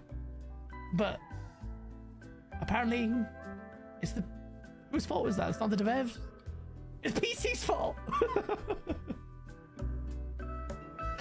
Wukong needs frame gem to hit 60 FPS on PS. Oh yeah, we read that. Thrash is hitting the copium high. It did. That's why I raised that example. And like, Pigeon says, Gaz, man, you desperately need some smart guests. Come on, man. Kingthrash is hilarious, man. He's just. I'm a bit surprised by he wasn't console warring, but like of course we were. Like we've been console warring for years. You don't understand. Me and Kingthrash have been console warring since 2011 on N4G. Like, we've been going back and forth. I was the most notorious expert on that forum. I used to troll so bad on that forum, and so did he. And it was amazing. Everyone in chat is now done for hearing this. Come on, Snake. Thank you for the 5. How are you this close and yet this confident? Can't see over 60 FPS? You can see over 60 FPS. I think after 120 FPS, it started to get diminishing returns. Yo, keep him talking. This is gold, says Snake. So you do enjoy it. Helldivers 2 is a PC exclusive with PS. I love that rambling. I read that. If this guy could read what he could be. Oh my god, Snake. Come on, man. Don't insult the guests. Trash is volcanoing over gas giants on Game Pass. Sony put hits like Abandoned and Concord. Oh my day. Bro, as I was listening to Thrash, I'm seeing these super chats come in and I'm trying to maintain composure. And I'm like, how am I gonna bring this up? This guy's like in the middle of his speech and then you guys are gunning him. I was like, bruh, this is brutal. I can't do that. Listen, I don't agree with Kingthrash that he's not console warrior. He seems to have the impression that it was a very self-righteous battle. For me, it's gaming. These corporations suck. Who cares? It's like, yeah, we get passionate about it here and there, and we'll have arguments about it because we care about gaming. If anything, we give a shit. But he doesn't need to sell that idea to anyone. But we console war. We made rap videos, man. I don't think people understand the spirit in which I approach this stuff.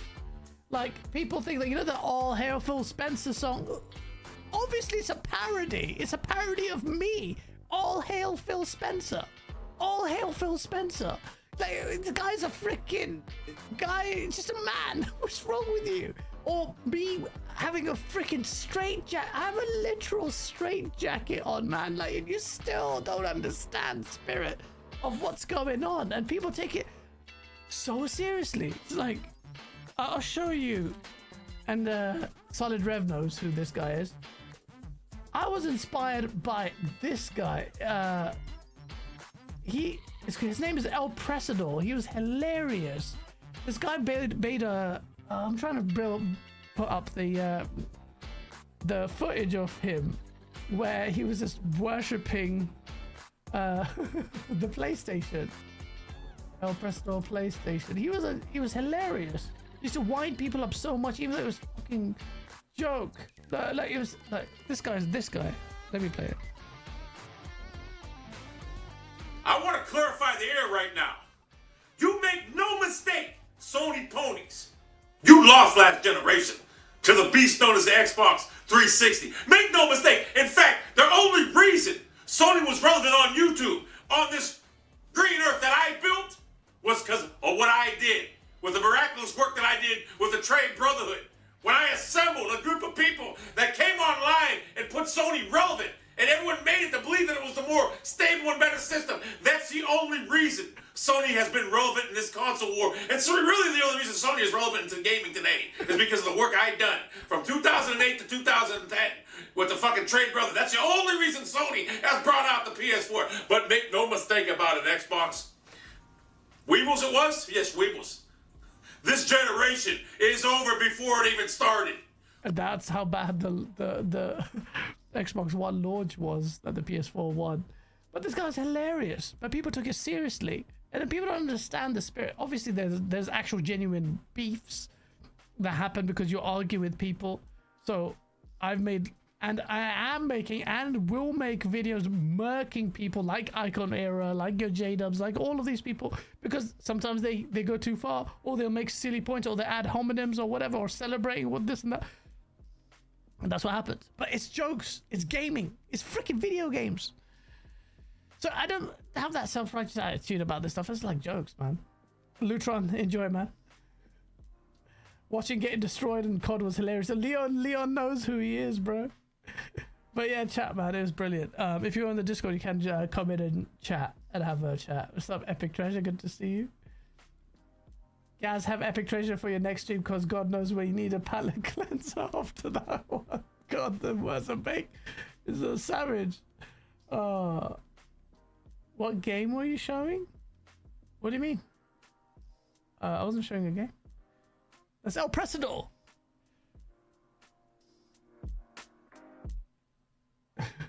Chat. So we've had a longer show.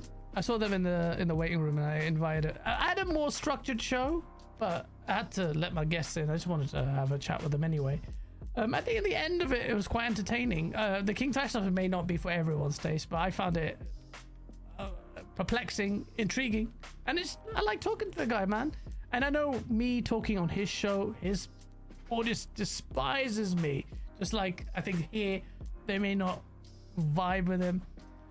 But the only thing I would say, I was a bit surprised. And I kept saying, Kingthrash, this is still banned, right? No, it's fucking. I've never console. I want Xbox to do well. No, he does not. Kingthrash does not want Xbox to do well. He's never wanted Xbox to do well. I don't know why he just admit that. It's just like, maybe in some elements, yeah, maybe the competition point is very important. I want everyone to compete. A rising tide lifts all boats and all of that. And I find that with PlayStation. With Marathon, I'm a bit torn because the console warrior, whatever you want to call it, or the salt thing, whatever you call this shit, once, like, if it flops, I want to murk some people because who have just been going, oh, the Bungie is not a failed acquisition. They still argue that, by the way. Your nibs and all sorts of people. They're so disingenuous, I don't even know what to say. So part of me wants to do that, but at the same time I have to reconcile with my desire to play a good multiplayer game, and I have so much respect for the idea of what Bungie used to be, that I want that to be good, and I want to play a good multiplayer game. Look up Bodycam. Bodycam's that Bodycam game that looks like UE5, that looks realistic, right? You should have showed your RDR running at 60 FPS. The only reason why I'm a bit hesitant is because I play it on this screen here. So what's gonna come up on the camera feed? I've got it wrong. I don't know what I've done. I need to sort this out because I'm using Elgato Cam Link. But if I'm booting up Red Dead, then the camera, there's not going to be no camera feed because this is literally capturing my gaming ultra wide monitor here. So that's the weird. It's like that was the thing. I was like, how am I going to figure that out? And when I do the gameplay streams, I have the Discord being captured by the streaming piece. It's probably a very stupid setup I've got here. Yeah, but yeah. Schedule one game you have played. Schedule one game you have played. What? Look, a body cam and unrecord. Let me see body cam, the gameplay. You guys talking about body cam? Body cam. Game. Oh, no, I'm just getting body cam footage. Oh, yeah, this is the one. Is it out still, or is it still in demo? Because I saw this ages ago. This is amazing. Welcome back. Oh, what the fuck? Someone else's commentary on there, bro. 6.7 million just to talk over that video, bro. Has it out yet? Is Bodycam out? Oh shit, I'm seeing new footage of this. Here it is.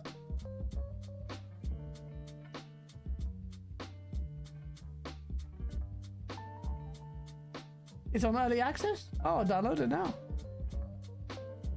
It looks a little bit more, because the original footage was a lot more realistic looking, as in they had a lot more of the body cam kind of, almost like a not VHS, but you know what I mean, like that kind of look. But this one looks a little bit more gamey, if you know what I mean. Oh, here, look. This is the color palette, looks amazing. Oh my god, the lights are so bright. Oh shit, I'm glad I brought these shades, man. No, that's not good for my eyes. It looks alright. I'll be honest with you, like, it feels like it doesn't look as body cam. You know the original, let me show you the original, but look, have that there, yeah? Body cam. Where's the original footage? If you see that, where is it? You know, that's the first showcase. Like here looks pretty sick. What was the other game that you mentioned? Unrecord. Oh, is that what I think of? Unrecord. Sorry.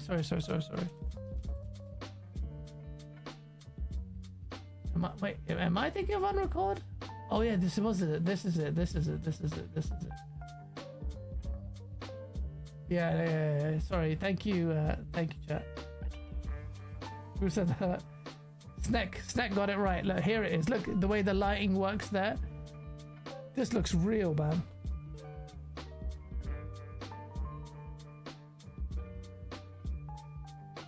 It's also kind of almost like that fisheye lens camera makes it look like that.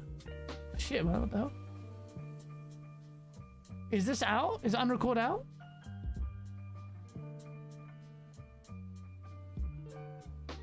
This looks amazing.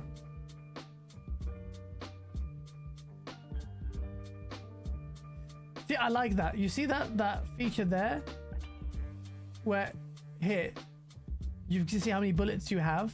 Also, another thing that games need to do is get rid of the whole, like, reload and infinitely magically put all the unused bullets in there, you know what I mean? Also, the reason why I like this is because you have no bullshit with UI everywhere. Minimize UIs, man. Get rid of all the HUD elements and to incorporate into your game. This looks amazing. It's not out yet? Okay. You can't wait for horror games to look like this? Yeah. I don't think this is going to be a fake game, man. You can see the glitch there. Oh, no, that's not glitch. That's a censored face. I think obviously they, Leo, they show them. It's a lot more scripted, if you know what I mean. So they'll put their best foot forward. So let's see how the game actually plays. Because let's be honest, wait, that lighting there was a bit. The shadows on that light was a bit weird. Look here, this here. Look, that looks weird. Look, you see that shadow? That I'm not Digital Foundry, but that looks like a cardboard cutout of the shadow. Look, that should be casting on the wall. Look. Yeah, that doesn't look that. Okay, that's a bit weird.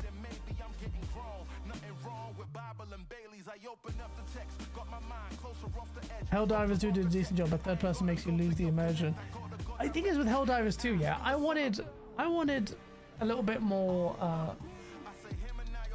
I wanted some like a immersion, like a story to that game, and it's just like I would play 2 games and that was it. There was like a horde mode, and I'm like.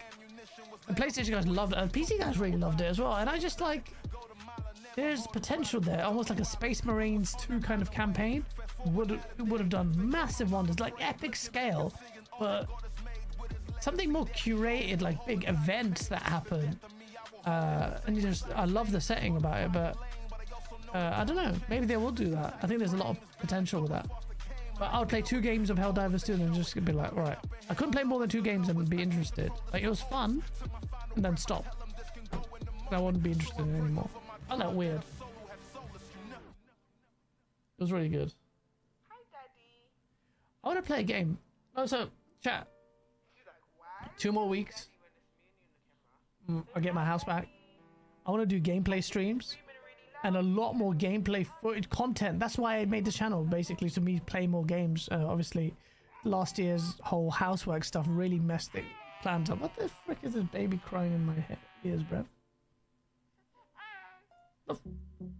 Yeah, so it's almost there. I have very ambitious stuff with the content. I just needed a time, and then job stuff was all over the place. So it was the perfect storm of mercages. So I can't wait to start playing more games and streaming that. Not just streaming them, covering games as well. Because there's the whole, like, talking about the industry, all of that is fine for once a week. But doing this all the time and putting videos out, well, last video put out was what, 15 days ago, all this? And it's just talking about industry stuff? Nah, man, I can give you some source, like real good content in terms of my mates playing and stuff as well. I can't wait. I'll let the results. I've been talking about this for ages. I know I sound like a melt, saying what I want to do. I just need to do it now. So yeah. Gaz's secret kid escaped the basement. What? Oh, the noise. But when Thrash was mentioning PC games, what PC games you're gonna play, bro? There are so many PC games that I have not played that look janky or whatever. Like games like Chained Together. If I played that with my boys, the jokes we would have is amazing. Like he may not have heard of games like Miscreated, but Miscreated, which is like a zombie like survival game, is so hilarious. There are trillions of. Not trillions, but there are a multitude of PC games that are social, like with VoIP and all that. It's just so fun. And I hope I'll bring that out in the channel with the content, but the content will speak for itself. But there's loads of games, especially on PC, that I've missed out on. And then I'll get to play. So I can't wait to play that, to cover that shit. But yeah, I want to get Red Dead Redemption 2 on PC, but I don't want to mess about with a Rockstar account. It's a bit of a hassle with a Rockstar account, but once you set it up, I'm telling you, I might actually go play it now after this the stream ends. But yeah, it's just night and day difference. It's incredible. Like, you call it a last gen game, that game looks next gen on PC. Even now, nothing touches it. Like, very few games touch it. Just chat. Maybe I should try and let me try. I'm gonna try. Yeah, I'm gonna try. I don't know how to do this, chat. No, I have to figure out the camera feed, because then you won't have a camera feed. Because this is fucking. I need to get better at this. But anyway, there's like still 90 of you here. I don't know what to. I still want to say goodbye. It's like I want to chat and chill, but I want to play a game. I can't do it because my setup is stupid. I should really have the cam link on there. Why don't I? Oh, because Discord after with guests. I'll figure it out, chat. Honestly, thank you guys for being patient and hanging around. Play No Rest for the Wicked. Another game I need to buy. I just ended up buying so many games on PC. So many.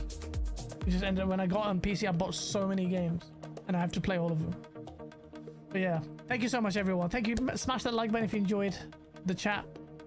We're going to sign out. Oh, shit. Sorry, I didn't even realize I had my thingy screen on. Thank you so much. I'll post the timestamps up. It was a good, nice, chilled chat. And we'll see you next week. Take care. Peace out. Mad love for you all. Safe.